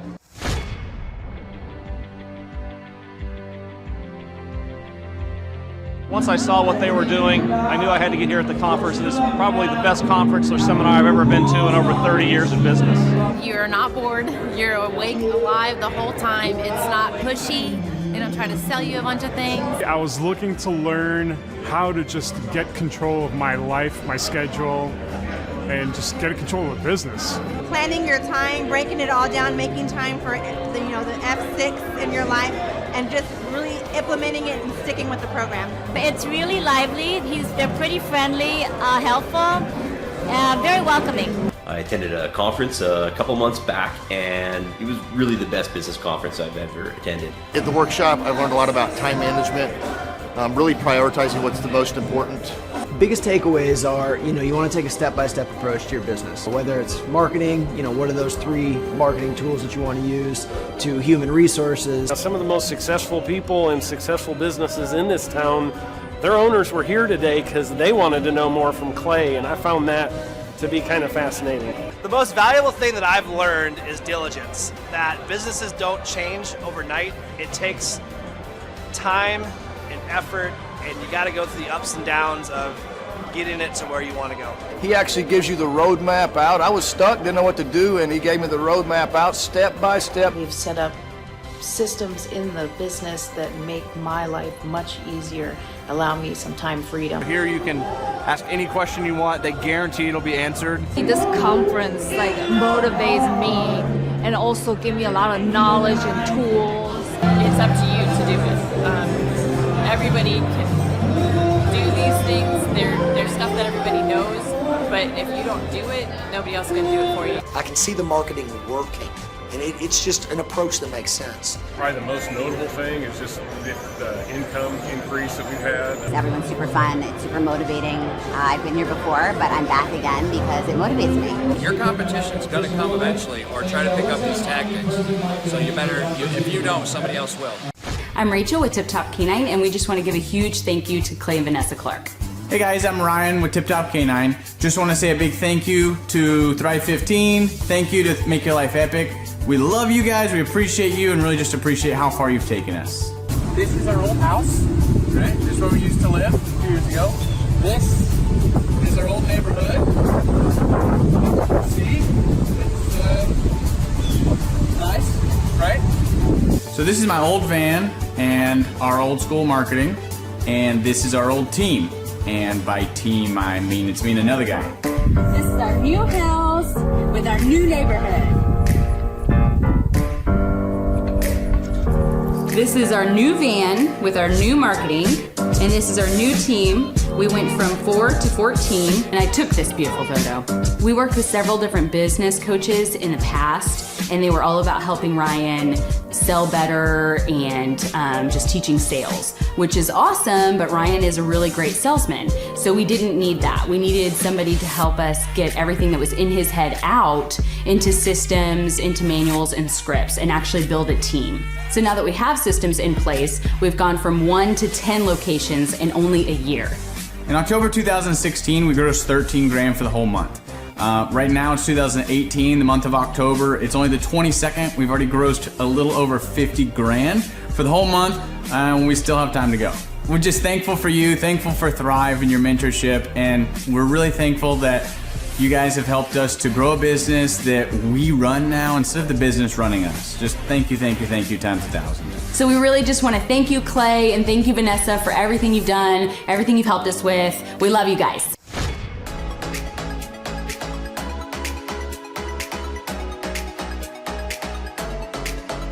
If you decide to not attend the Thrive Time workshop, you're missing out on a great opportunity. The atmosphere of Clay's office is very lively. You can feel the energy as soon as you walk through the door, and it really got me and my team very excited.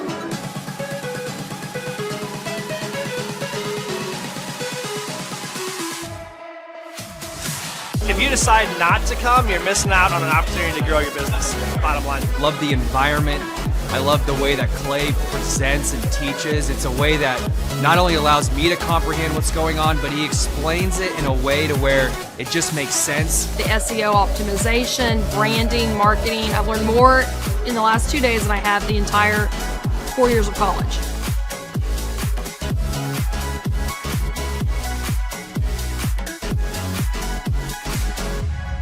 The most valuable thing that I've learned, marketing is key. Marketing is everything. Making sure that you're branded accurately and clearly. How to grow a business using Google reviews, and then just how to optimize our name through our website also. Helpful with a lot of marketing, search engine optimization, helping us really rank high in Google.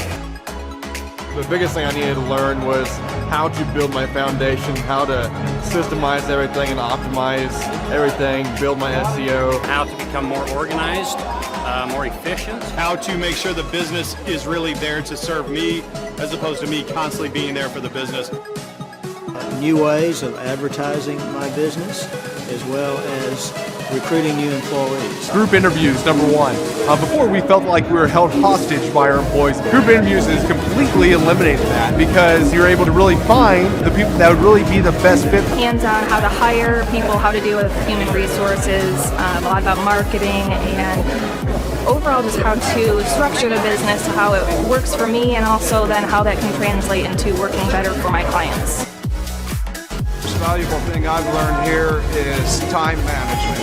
I like the 1 hour of doing your business is real critical if I'm going to grow and change. Clay really teaches you how to navigate through those things and not only find freedom, but find your purpose in your business and find the purposes for all those other people that directly affect your business as well. Everybody needs to attend the conference because you get an opportunity to see that it's real.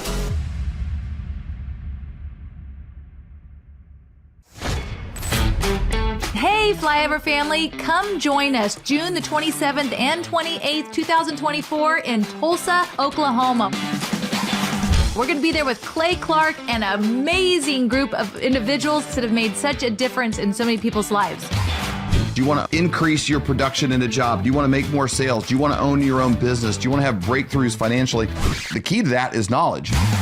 Clay Clark is anointed to help people in business. We've watched him over the last couple of years and we've been blown away. He's part owner of over 160 businesses, $2.4 billion in sales. So before politics and the Great Reset came into Clay's life, he had the #1 rated Apple podcast. And he interviewed people like Anthony Robbins, Seth Godin, the top authors, the top business minds in the world. At this specific event, there was an interesting cast of characters that come from gangs to American Idol. Some of the guests that are going to be there: Michael Levine, Colton Dixon, Peter Taunton, John Lee Dumas, Mondo de la Viga, and Tim Tebow. They're there to share what they've done and their breakthroughs and what their story is. And then Clay lays his map of business success, calls the path for every person to follow. So you may be sitting there thinking, okay, I get it. What do I have to do? Go to thrivetimeshow.com. When you get there, the tickets are $250 or whatever you can afford. Yes, you got that right. $250 or whatever you can afford. You can name your price. So there are no excuses. You have to join us there. There are only a few VIP tickets left, like David said, special dinner and special time with the speakers. That is $500 while they last. So $500, only a few left if you want a VIP ticket. We want to meet these speakers as well, so we got VIP tickets. I want to meet Tim Tebow. I do too. The date is June the 27th and 28th, 2024 in Tulsa, Oklahoma. Go to thrivetimeshow.com to get your tickets.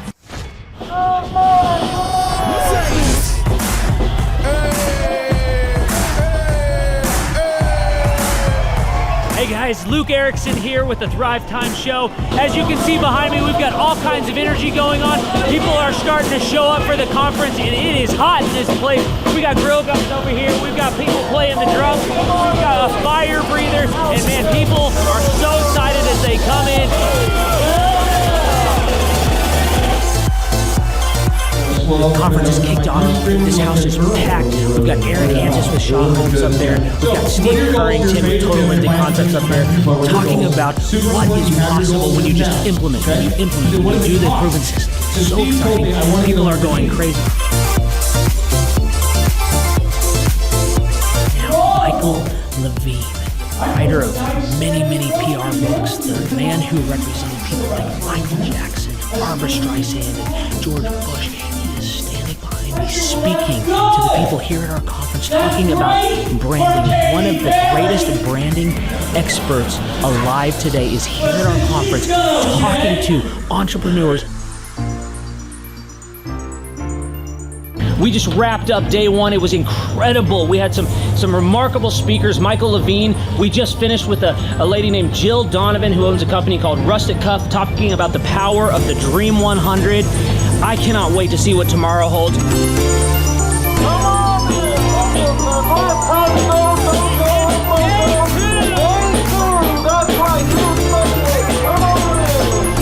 Hey guys, Luke Erickson with the Thrive Time Show here with you. It is day 2 and the energy is high.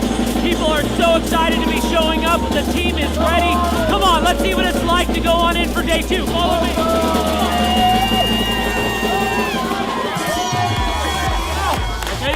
People are so excited to be here for day 2. It is going to be incredible. Cannot wait to see what today has in store.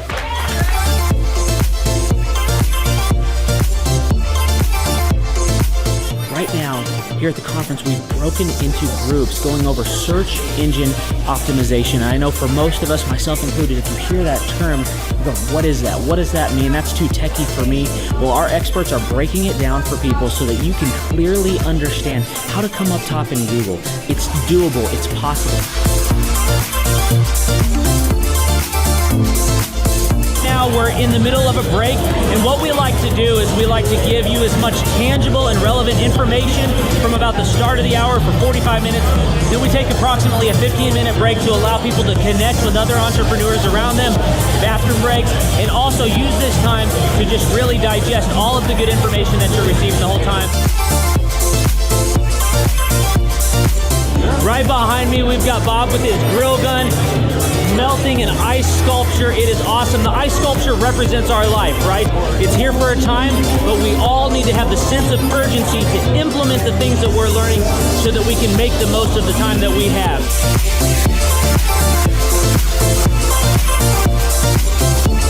We are outside. You can see a line behind me. What's going on is that we partner with different companies to help them implement the proven systems over and over and over again. And one of those companies is Master Machine. And so what we like to do is partner with these companies to also help them give samples to other people as they come to the conference and truly get their name out.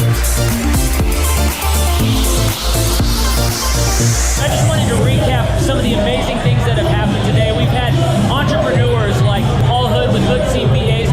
We've had Jill Donovan and Michael Levine come up and just impart so much wisdom and knowledge. We've got an incredible giveaway for one of our TVs.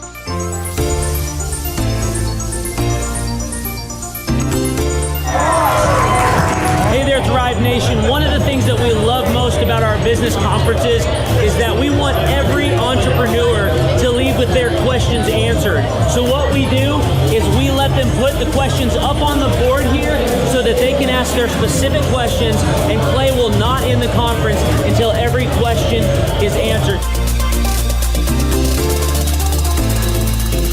behind this. Clay largely is answering all the different questions that entrepreneurs have brought to the conference.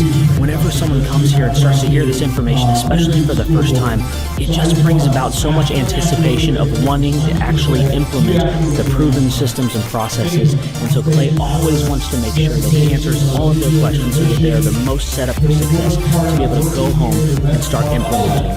If you have any questions, email us at info@thrivetimeshow.com.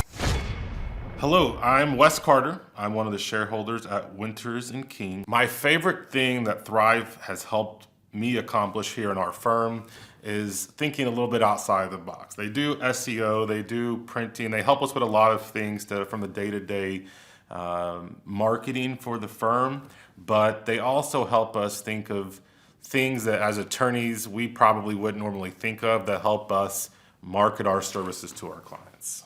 One of the things I love about working with Thrive is that they make it enjoyable to actually do work with them. It's not dry, it's usually fun, but it's always very enjoyable and practical. They give me things and ideas that I can put into place. It's not just some theoretical spiel that they give me. We get practical steps that we work on together to do my job better. So me personally, I would easily recommend Thrive 15 services to my friends, my families. I recommend them to my clients. I think they do a good job. They're passionate. They care about their clients. And I think it's actually a valuable service they provide to people that are in the business world. My name is Jeff Thomas. I'm originally from Atlanta, Georgia. It's all about getting to the grindstone.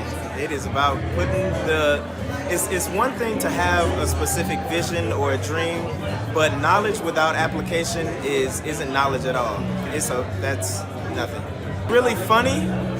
The atmosphere is very lively. Everybody that is working for Clay is very upbeat and not tired, not sluggish, not complaining, not whining. They don't have anything to do with those types of characteristics. It's all about getting to the grind and having fun while you do it. I haven't actually been to any conferences in the past, but what I will say from what I've seen on YouTube and what from other friends have told me is this isn't like a motivational kind of thing to just, hoo-hoo, rah-rah, get you motivated, but it's like practical steps that if you do take them, which most people aren't willing to do, then you will grow and you'll achieve the specific things that you want. Well, for one thing, I would say that this isn't necessarily for everyone. So if you're not willing to work, this isn't for you. But I will say that if you are willing to work and you're just getting started, but you have actually taken a step in that direction, then this will actually help you grow further exponentially than you could ever imagine. My name is Taylor Hall. I'm the general manager of the Tulsa Oilers professional hockey team. Our goal every night here at the BOK Center is to try to fill the seats with lots of people and create an exciting environment so when somebody comes to a game, they want to come back. Working with Clay and the staff at Thrive, they've really helped us in many, many ways. Website and graphic design and video production and a lot of things that go along. And a lot of businesses, including ours, doesn't have a staff for a full-time videographer or graphic designer. But the biggest thing that we noticed was the needle mover. More sales, more attendance, more successes in business.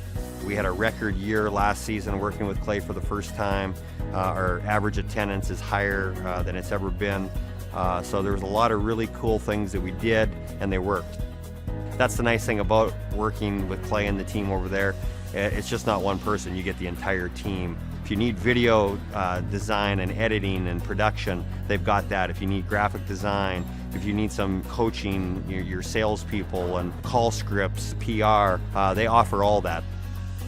Clay was instrumental in helping guiding us and getting us on the right track so that we could really raise the bar and become ultra successful. So it's been an amazing experience for us. My name is Caitlin. I own a tumbling gym called Justice Tumbling Company in Tulsa. Working with Clay is so helpful, just being diligent with everything and making sure we execute our goals and just really make things happen. It's fun, it's high, it really gets you energized and going,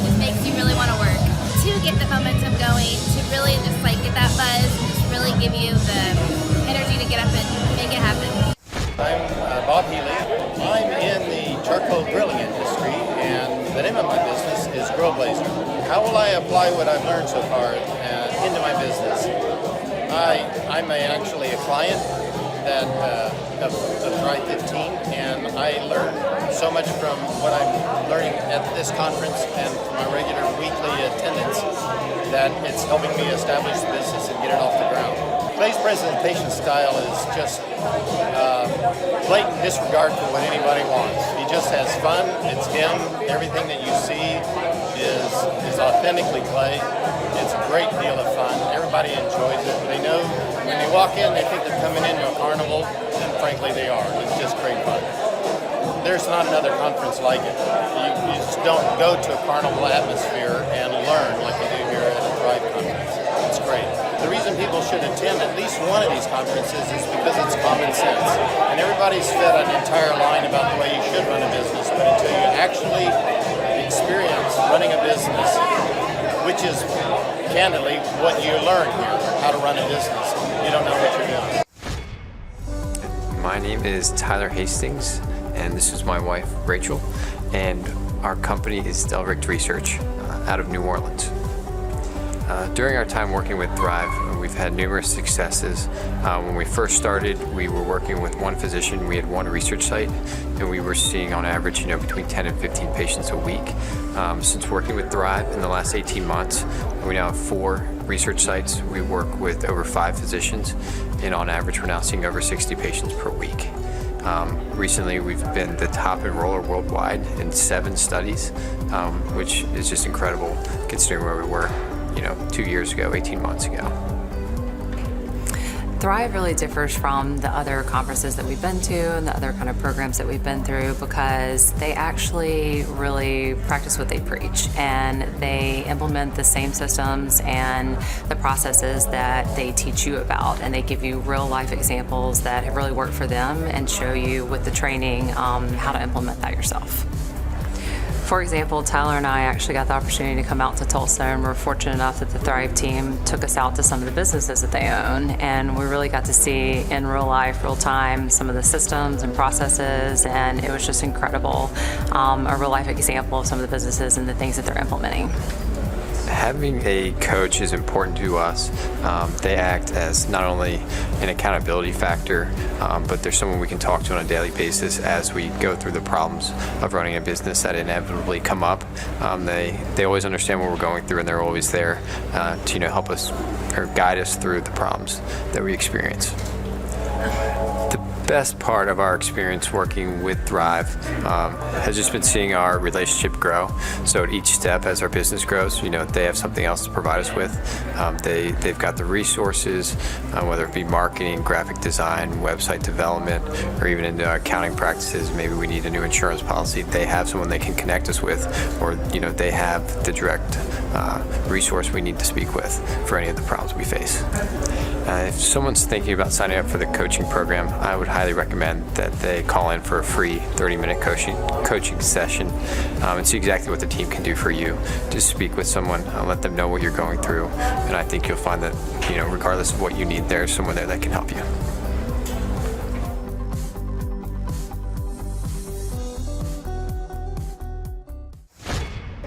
Clay's presentation style is very real and raw.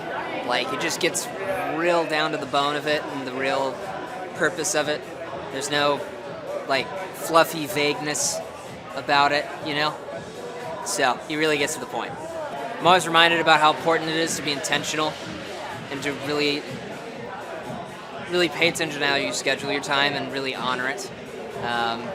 Because whatever gets scheduled gets done. That's what he said from Lee Cockrell. So, just constantly hearing that and getting reminded helps me to reinforce that into my own life. It always helps to get an outside perspective, and especially from a guy that's grown so many multi-million-dollar businesses. It doesn't hurt. So. My name is Nick Guajardo. I heard about the Thrive Time Show workshop through Andy Matherin. He is my Andy Matherin and Larry Montgomery. They're my bosses at Restore Home Health. So I work with a home health company called Restore Home Health, and my role is pretty much to bring in business. So I was hoping to learn kind of the sales process on top of just kind of the responsibilities, and help understand what it looks like on the SEO side, and just kind of an all around what it looks like to own a business, because that's something I want to do in the future for sure. How I would describe the atmosphere here at Thrive is high energy, great professionalism, great people. It's a place you definitely want to visit and be at. Clay's delivery style, humorous, professional, hilarious. He does it. I haven't seen someone do it better. So he does a great job. Most valuable thing I've learned so far, a lot of it has been extremely valuable. But one thing that's really stuck out to me is learning the SEO stuff. I mean, that is, I think, things you don't really even think about, and then you hear it, and you think you know it, but you don't know it. So I feel like that was the most valuable. Well, they're missing out on just what comes down to just basic applications to be a business owner. I mean, I feel like it's like an absolute necessity, to come here and learn the ins and outs, and maybe come here once or twice if they take good notes, that kind of thing. Why? It's the experience here and what you can learn, like absolutely. So marketing and SEO seemed like something that would be very scary, but then in the way that Clay and his team described it, it became very clear and concise, and something that's very accessible to any business owner. I've learned a lot about marketing at this conference, and a lot about business management and HR, really everything, the key components of anybody's business. They're going to give you the best tools to be successful in it.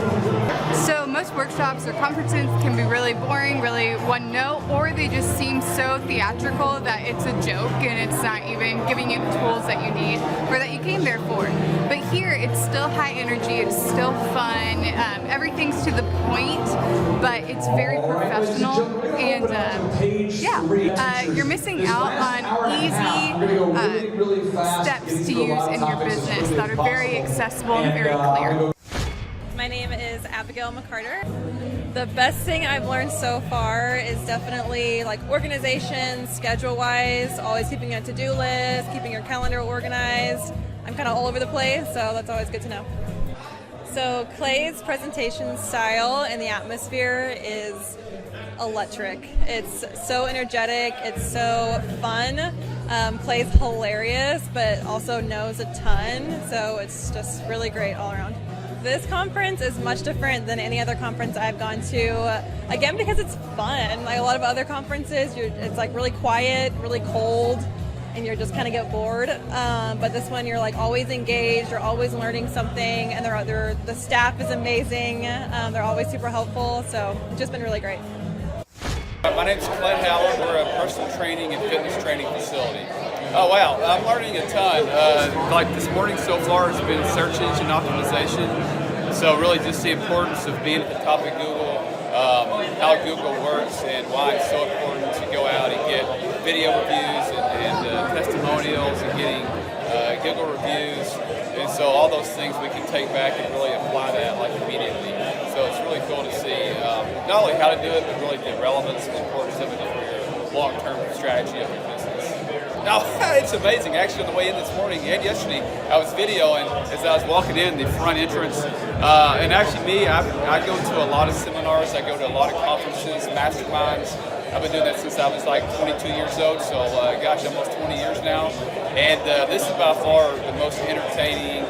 Not only the content's amazing, but Clay and you guys do a great job of mixing in edutainment, entertainment, where it's fun, it's fresh, it's lively. You never get bored. And I heard a study one time that the reason that children learn so much quicker is because it's fun, learning is fun.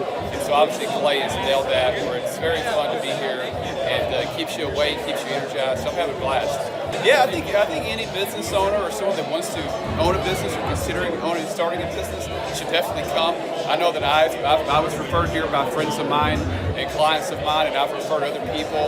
Again, just to understand what it takes to make a business successful, to have a good time, obviously, again, like I was just saying, have fun, and network. There's a lot of people here you can learn from, and there's a lot of breaks you can talk to other people. So I think this is a must-attend for anybody that owns the business or that wants to start a business.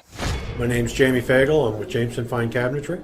I heard about the conference through Andrew. He's the coach that I deal with here at the Thrive. The most valuable piece I found, even working with Andrew, but it's been solidified when it came here, was you got to actually do the things that they're telling you. With no action, you're not going to get anything from it. I would highly recommend this to almost anybody in business today. I have recommended it to some of my other business partners. It's phenomenal. It's really something that if you want to start a business, the old way of doing things is gone. This is what you got to do. It's the only way it'll work. Hey, this is Charles and Amber Koloff. We're the owners of Koloff Fitness. The way we're able to do that is working with Clay for the last 3 years. He has really readjusted our thinking and taught us that our business is here to serve us. And by doing that, we're able to live the lifestyle we want and take off on a random vacation last minute. So we had totally planned on being at the conference. So wish we could be there and meet all of you. We know you're having a great time. So yes, Clay in the last 3 years has helped us build all the necessary systems, checklists, workflows, task lists, time blocks, audits that are always running, and the right capable lieutenants to keep track of all that so that you too can get time freedom, financial freedom. And that's what we have done, and Clay has helped us do. We've got multiple companies in multiple states, and they're all doing very well, getting ready to go 2 more locations in this next year. And Koloff Fitness has a really big future. We're teaming up with a couple other groups, and we should scale the company here shortly. Hopefully we'll open like 50 locations in the next 10 years. So, but yeah, we're on the way. We're gonna probably more than double our company, maybe triple our company in the next 8 to 9 months. And it's just awesome. God is working in our business, and we're making Jesus and changing lives. We're a strong Christian company that focuses on making Jesus famous and changing lives in the fitness field. And this is Charles and Amber Koloff. Thank you, Thrive. Hit your action items. We love you guys. Yeah. We wish we were there. You guys have a wonderful day. Bye-bye. My name is Jennifer Johnson. I'm in the pest control industry and also weed control and fertilization, and my business is Platinum Pest and Lawn. Some of the things that I'll be able to apply a lot of the things that I've learned in our business because this is not my first conference, and so a lot of the things that we learned we've put into place, and now we're doing the next level of refining the processes or just the different concepts, and so it's getting better and better. Things that were just big processes before, we have the foundation laid, and now we're able to make it better and better, and I'm hearing different things now that we've implemented things, and so we can just make it even better implementing it into our own business. Clay's presentation and the atmosphere is very exciting and fun. It keeps you awake. It makes it interesting. You have a lot of information, but if it's not going to be entertaining, your brain is going to tune it out. But Clay makes it just entertaining enough that you retain what you learn. Lots of rhyming and catchy things so that you remember stuff. Something that makes this conference different than other workshops or conferences that I've been to is that there's a lot of people here in my same situation. Most of us are pretty small businesses wanting to improve, and we want real life information and something that will work and that's attainable and not just some crazy magic formula, but actual action items that we can implement in our business and actually see a difference. Everyone should attend a Thrive Time Business Conference, whether you're a business owner or not. If you're a business owner, it has practical applications that you can apply to so many different parts of your business, and then you need to come back for more so that you can keep doing more of the wonderful things that you learn.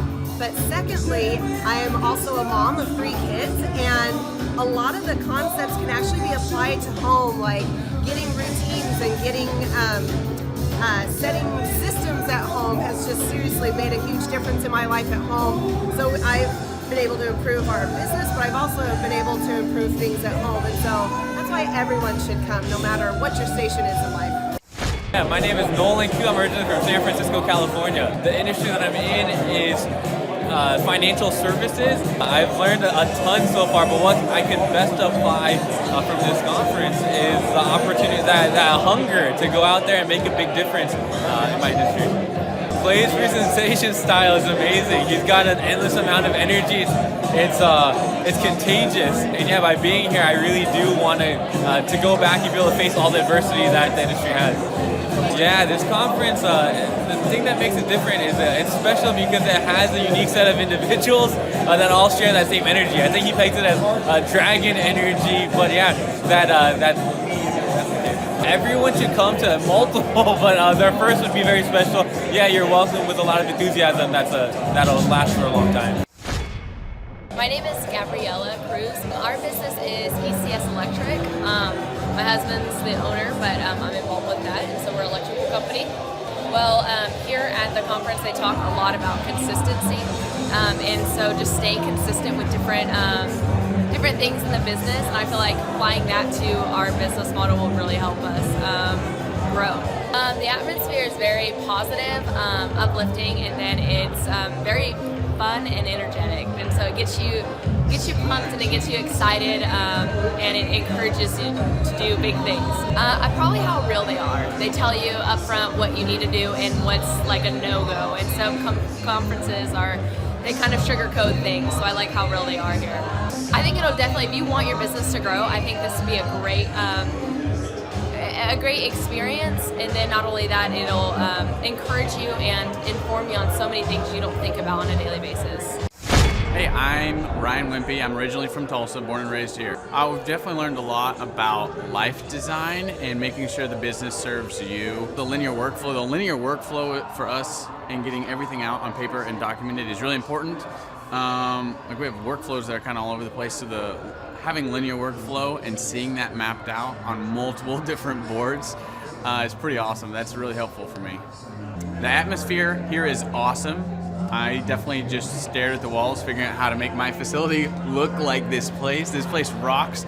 It's invigorating. The walls are super, it's just very cool. The atmosphere is cool. The people are nice. It's a pretty cool place to be. Very good learning atmosphere.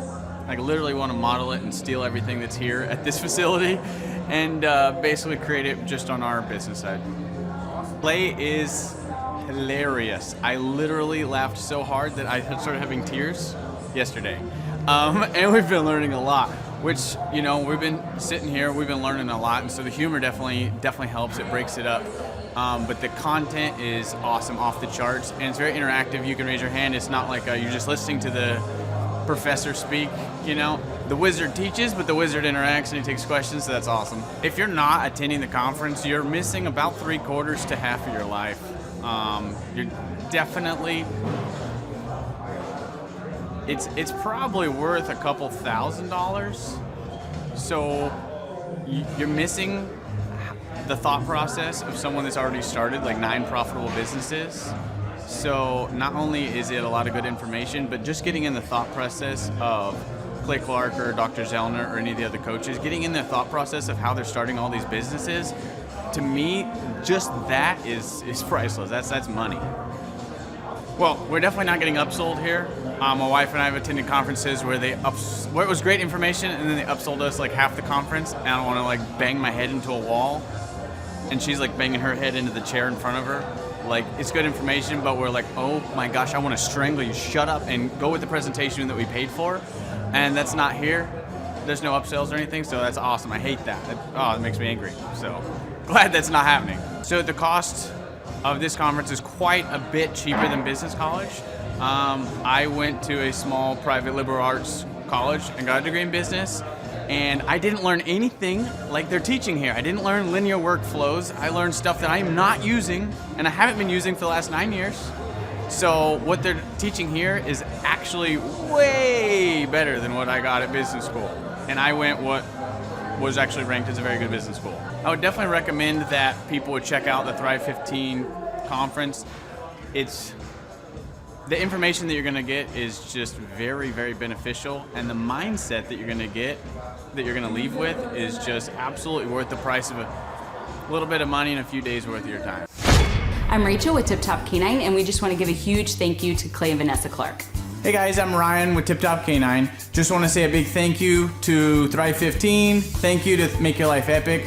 We love you guys, we appreciate you, and really just appreciate how far you've taken us. This is our old house, right? This is where we used to live a few years ago. This is our old neighborhood. See? It's nice, right? So this is my old van and our old school marketing, and this is our old team. And by team, I mean it's me and another guy. This is our new house with our new neighborhood. This is our new van with our new marketing, and this is our new team. We went from 4 to 14, and I took this beautiful photo. We worked with several different business coaches in the past, and they were all about helping Ryan sell better and just teaching sales, which is awesome, but Ryan is a really great salesman. So we didn't need that. We needed somebody to help us get everything that was in his head out into systems, into manuals and scripts, and actually build a team. So now that we have systems in place, we've gone from 1 to 10 locations in only a year. In October 2016, we grossed 13 grand for the whole month. Right now it's 2018, the month of October. It's only the 22nd. We've already grossed a little over 50 grand for the whole month, and we still have time to go. We're just thankful for you, thankful for Thrive and your mentorship, and we're really thankful that you guys have helped us to grow a business that we run now instead of the business running us. Just thank you times 1,000. So we really just want to thank you, Clay, and thank you, Vanessa, for everything you've done, everything you've helped us with. We love you guys. Hello, my name is Charles Kolaw with Kolaw Fitness. Today I want to tell you a little bit about Clay Clark and how I know Clay Clark.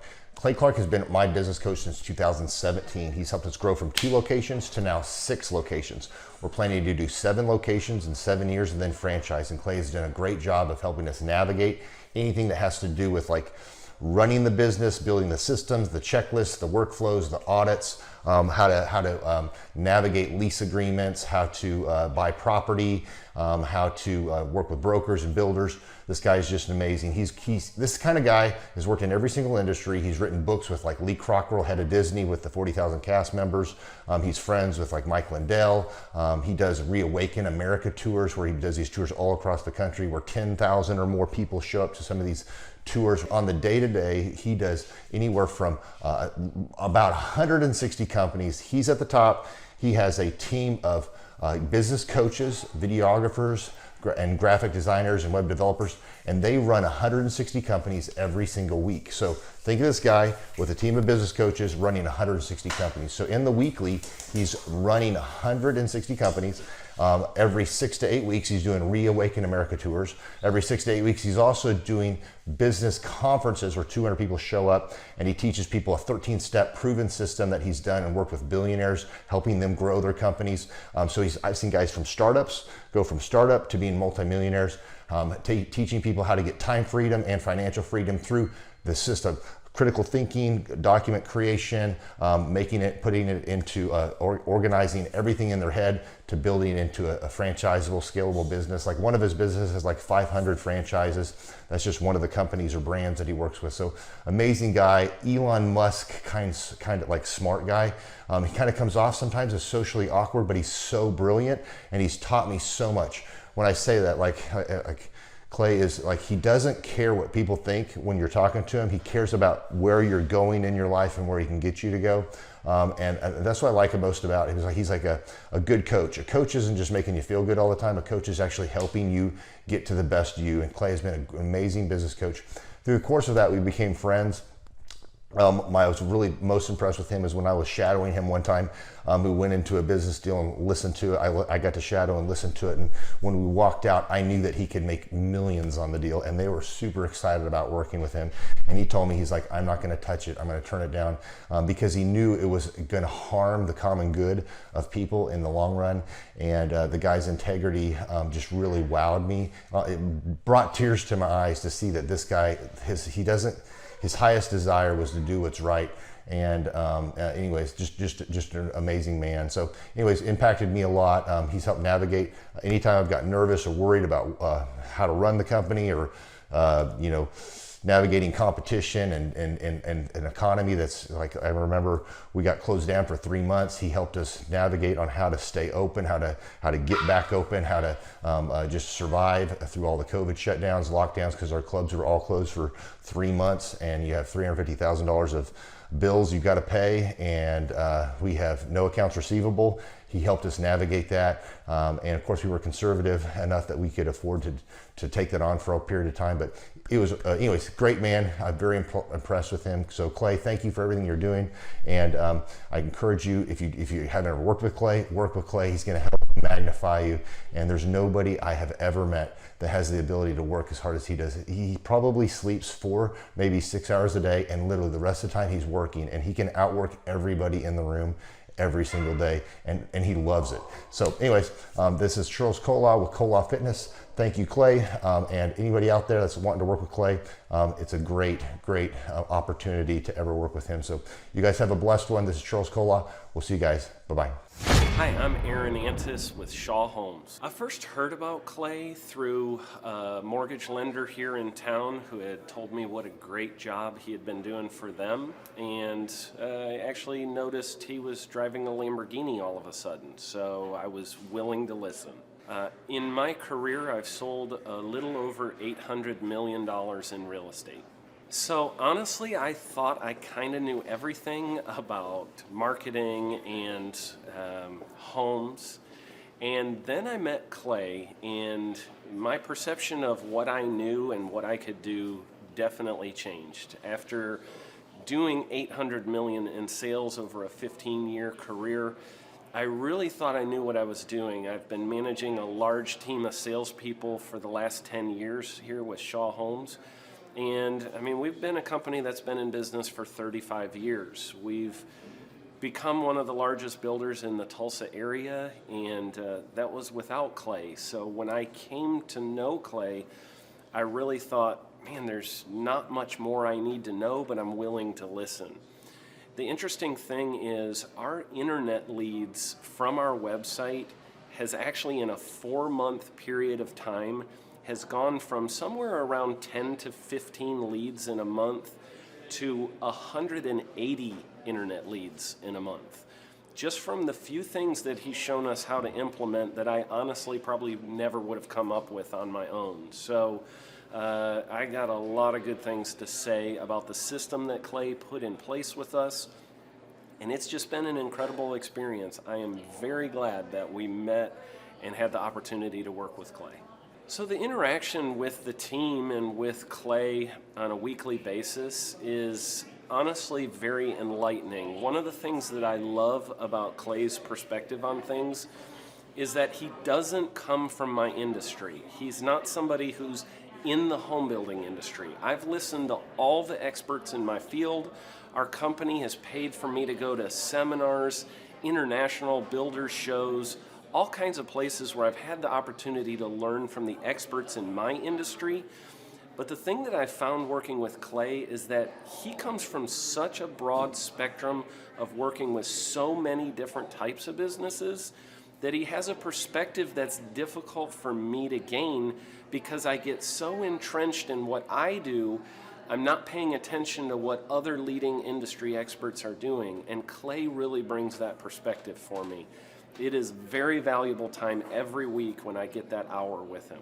From my perspective, the reason that any business owner who's thinking about hooking up with Thrive needs to definitely consider it is because the results that we've gotten in a very short period of time are honestly monumental. It has really exceeded my wildest expectation of what he might be able to do. I came in skeptical because I'm very pragmatic, and as I've gone through the process over just a few months, I've realized it's probably one of the best moves we've ever made. I think a lot of people probably feel like they don't need a business or marketing consultant because they maybe are a little bit prideful and like to think they know everything.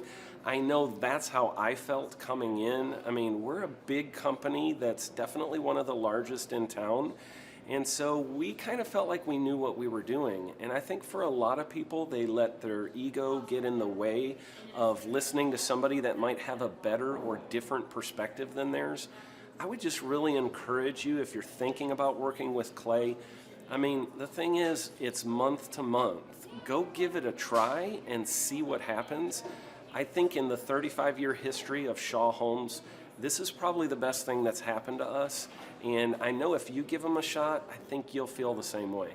I know for me, the thing I would have missed out on if I didn't work with clay is I would have missed out on literally an 1,800% increase in our internet leads. Going from 10 a month to 180 a month, that would have been a huge financial decision to just decide not to give it a shot. I would absolutely recommend Clay Clark to anybody who's thinking about working with somebody in marketing. I would skip over anybody else you were thinking about, and I would go straight to Clay and his team. I guarantee you're not going to regret it, because we sure haven't. My name is Danielle Sprick, and I am the founder of D Sprick Realty Group here in Tulsa, Oklahoma. After being a stay-at-home mom for 12 years and my 3 kids started school and they were in school full-time, I was at a crossroads and trying to decide what do I want to do? My degree and my background is in education, but after being a mom and staying home and all of that, I just didn't have a passion for it like I once did. My husband suggested real estate. He's a home builder, so real estate and home building go hand in hand, and we just rolled with it. I love people, I love working with people, I love building relationships, but one thing that was really difficult for me was the business side of things. The processes and the advertising and marketing. I knew that I did not have what I needed to make that what it should be. So I reached out to Clay at that time, and he and his team have been extremely instrumental in helping us build our brand, help market our business, our agents, the homes that we represent. Everything that we do is a direct line from Clay and his team and all that they've done for us. We launched our brokerage, our real estate brokerage, 8 months ago. And in that time, we've gone from myself and one other agent to just this week, we signed on our 16th agent. We have been blessed with the fact that we right now have just over 10 million in pending transactions. 3 years ago, I never would have even imagined that I would be in this role that I'm in today, building a business, having 16 agents. But I have to give credit where credit's due, and Clay and his team and the business coaching that they've offered us has been huge. It's been instrumental in what we're doing. Don't ever limit your vision. When you dream big, big things happen. I started a business because I couldn't work for anyone else. I do things my way. I do what I think is in the best interest of the patient. I don't answer to insurance companies. I don't answer to large corporate organizations. I answer to my patient, and that's it. My thought when I opened my clinic was I can do this all myself. I don't need additional outside help in many ways. I went to medical school. I can figure this out. But it was a very, very steep learning curve. Within the first 6 months of opening my clinic, I had a $63,000 embezzlement. I lost multiple employees. Clay helped us weather the storm of some of the things that are just a lot of people experience, especially in the medical world. He was instrumental in helping with the specific written business plan. He's been instrumental in hiring good quality employees, using the processes that he outlines for getting in good talent, which is extremely difficult. He helped me in securing the business loans. He helped me with web development and search engine optimization. We've been able to really keep a steady stream of clients coming in because they found us on the web. With everything that I encountered, everything that I experienced, I quickly learned it is worth every penny to have someone in your team that can walk you through and even avoid some of the pitfalls that are almost invariable in starting your own business. I'm Dr. Chad Edwards, and I own Revolution Health and Wellness Clinic. The conference is kicked off. This house is packed. We've got Aaron Antis with Shaw Homes up there. We've got Steve Currington with Total Lincoln Concepts up there talking about what is possible when you just implement, when you do the proven system. It's so exciting. People are going crazy. Now, Michael Levine, writer of many PR books, the man who represented people like Michael Jackson, Barbara Streisand, and George Bush. He is standing behind me, speaking to the people here at our conference, talking about branding. One of the greatest branding experts alive today is here at our conference, talking to entrepreneurs. We just wrapped up day one. It was incredible. We had some remarkable speakers. Michael Levine. We just finished with a lady named Jill Donovan, who owns a company called Rustic Cuff, talking about the power of the Dream 100. I cannot wait to see what tomorrow holds.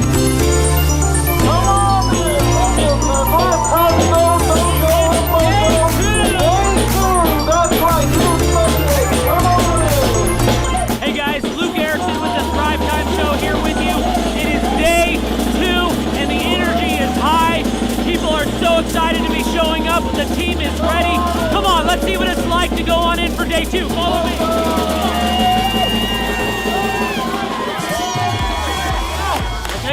People are so excited to be here for day 2. It is going to be incredible. Cannot wait to see what today has in store.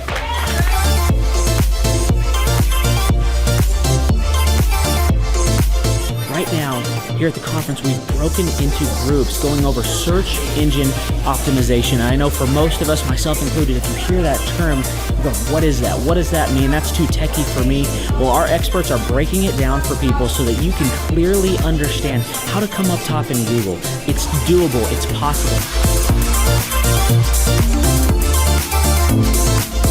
Now we're in the middle of a break, and what we like to do is we like to give you as much tangible and relevant information from about the start of the hour for 45 minutes. Then we take approximately a 15-minute break to allow people to connect with other entrepreneurs around them, bathroom breaks, and also use this time to just really digest all of the good information that you're receiving the whole time. Right behind me, we've got Bob with his grill gun, melting an ice sculpture. It is awesome. The ice sculpture represents our life, right? It's here for a time, but we all need to have the sense of urgency to implement the things that we're learning so that we can make the most of the time that we have.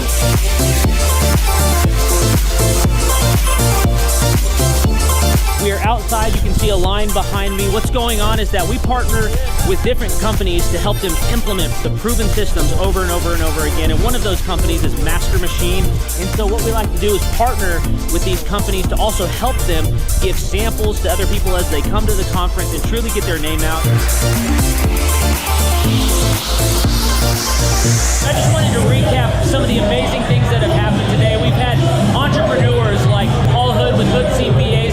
We've had Jill Donovan and Michael Levine come up and just impart so much wisdom and knowledge. We've got an incredible giveaway for one of our TVs.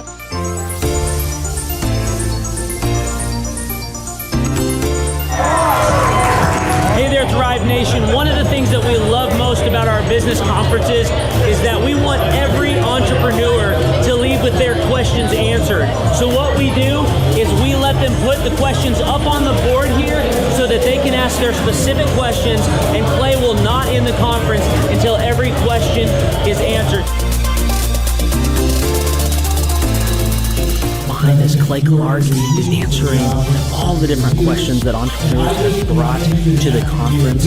Whenever someone comes here and starts to hear this information, especially for the first time, it just brings about so much anticipation of wanting to actually implement the proven systems and processes. And so Clay always wants to make sure that he answers all of their questions so that they are the most set up for success to be able to go home and start implementing. If you have any questions, email us at info@thrivetimeshow.com.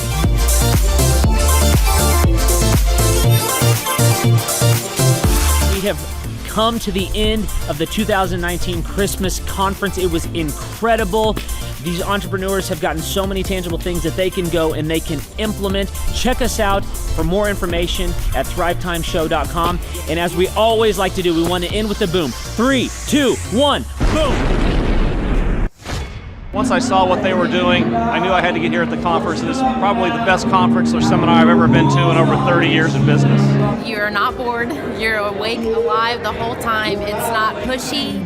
They don't try to sell you a bunch of things. I was looking to learn how to just get control of my life, my schedule, and just get control of the business. Planning your time, breaking it all down, making time for the F6 in your life, and just really implementing it and sticking with the program. It's really lively. They're pretty friendly, helpful, very welcoming. I attended a conference a couple months back, and it was really the best business conference I've ever attended. At the workshop, I learned a lot about time management, really prioritizing what's the most important.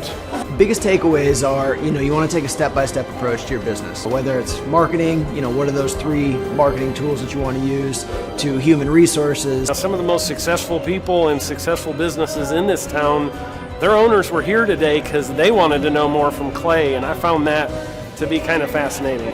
The most valuable thing that I've learned is diligence. That businesses don't change overnight. It takes time and effort, and you got to go through the ups and downs of getting it to where you want to go. He actually gives you the roadmap out. I was stuck, didn't know what to do, and he gave me the roadmap out step by step. We've set up systems in the business that make my life much easier, allow me some time freedom. Here you can ask any question you want. They guarantee it'll be answered. This conference motivates me and also give me a lot of knowledge and tools. It's up to you to do it.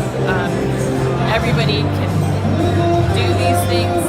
There's stuff that everybody knows, but if you don't do it, nobody else can do it for you. I can see the marketing working, and it's just an approach that makes sense. Probably the most notable thing is just the income increase that we've had. Everyone's super fun, it's super motivating. I've been here before, but I'm back again because it motivates me. Your competition's going to come eventually, or try to pick up these tactics. So you better, if you don't, somebody else will.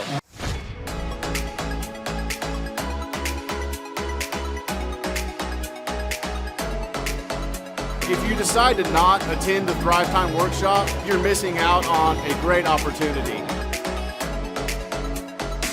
The atmosphere of Clay's office is very lively. You can feel the energy as soon as you walk through the door, and it really got me and my team very excited.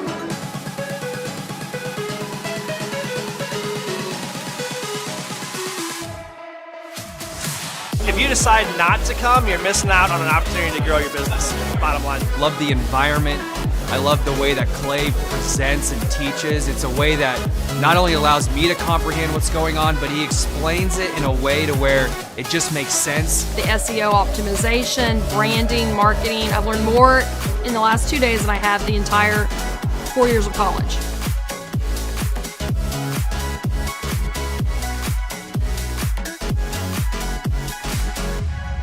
The most valuable thing that I've learned, marketing is key.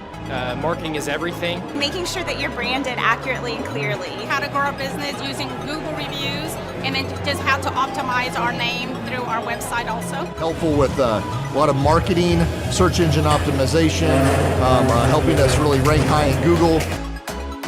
The biggest thing I needed to learn was how to build my foundation, how to systemize everything and optimize everything, build my SEO. How to become more organized, more efficient. How to make sure the business is really there to serve me as opposed to me constantly being there for the business.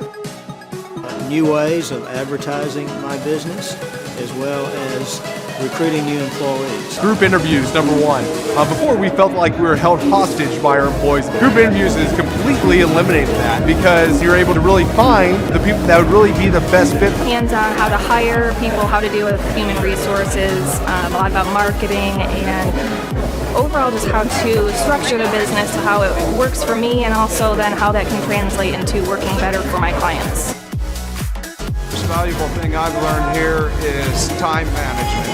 I like the 1 hour of doing your business is real critical if I'm going to grow and change. Clay really teaches you how to navigate through those things and not only find freedom, but find your purpose in your business and find the purposes for all those other people that directly affect your business as well. Everybody. Everybody. Everyone needs to attend the conference because you get an opportunity to see that it's real.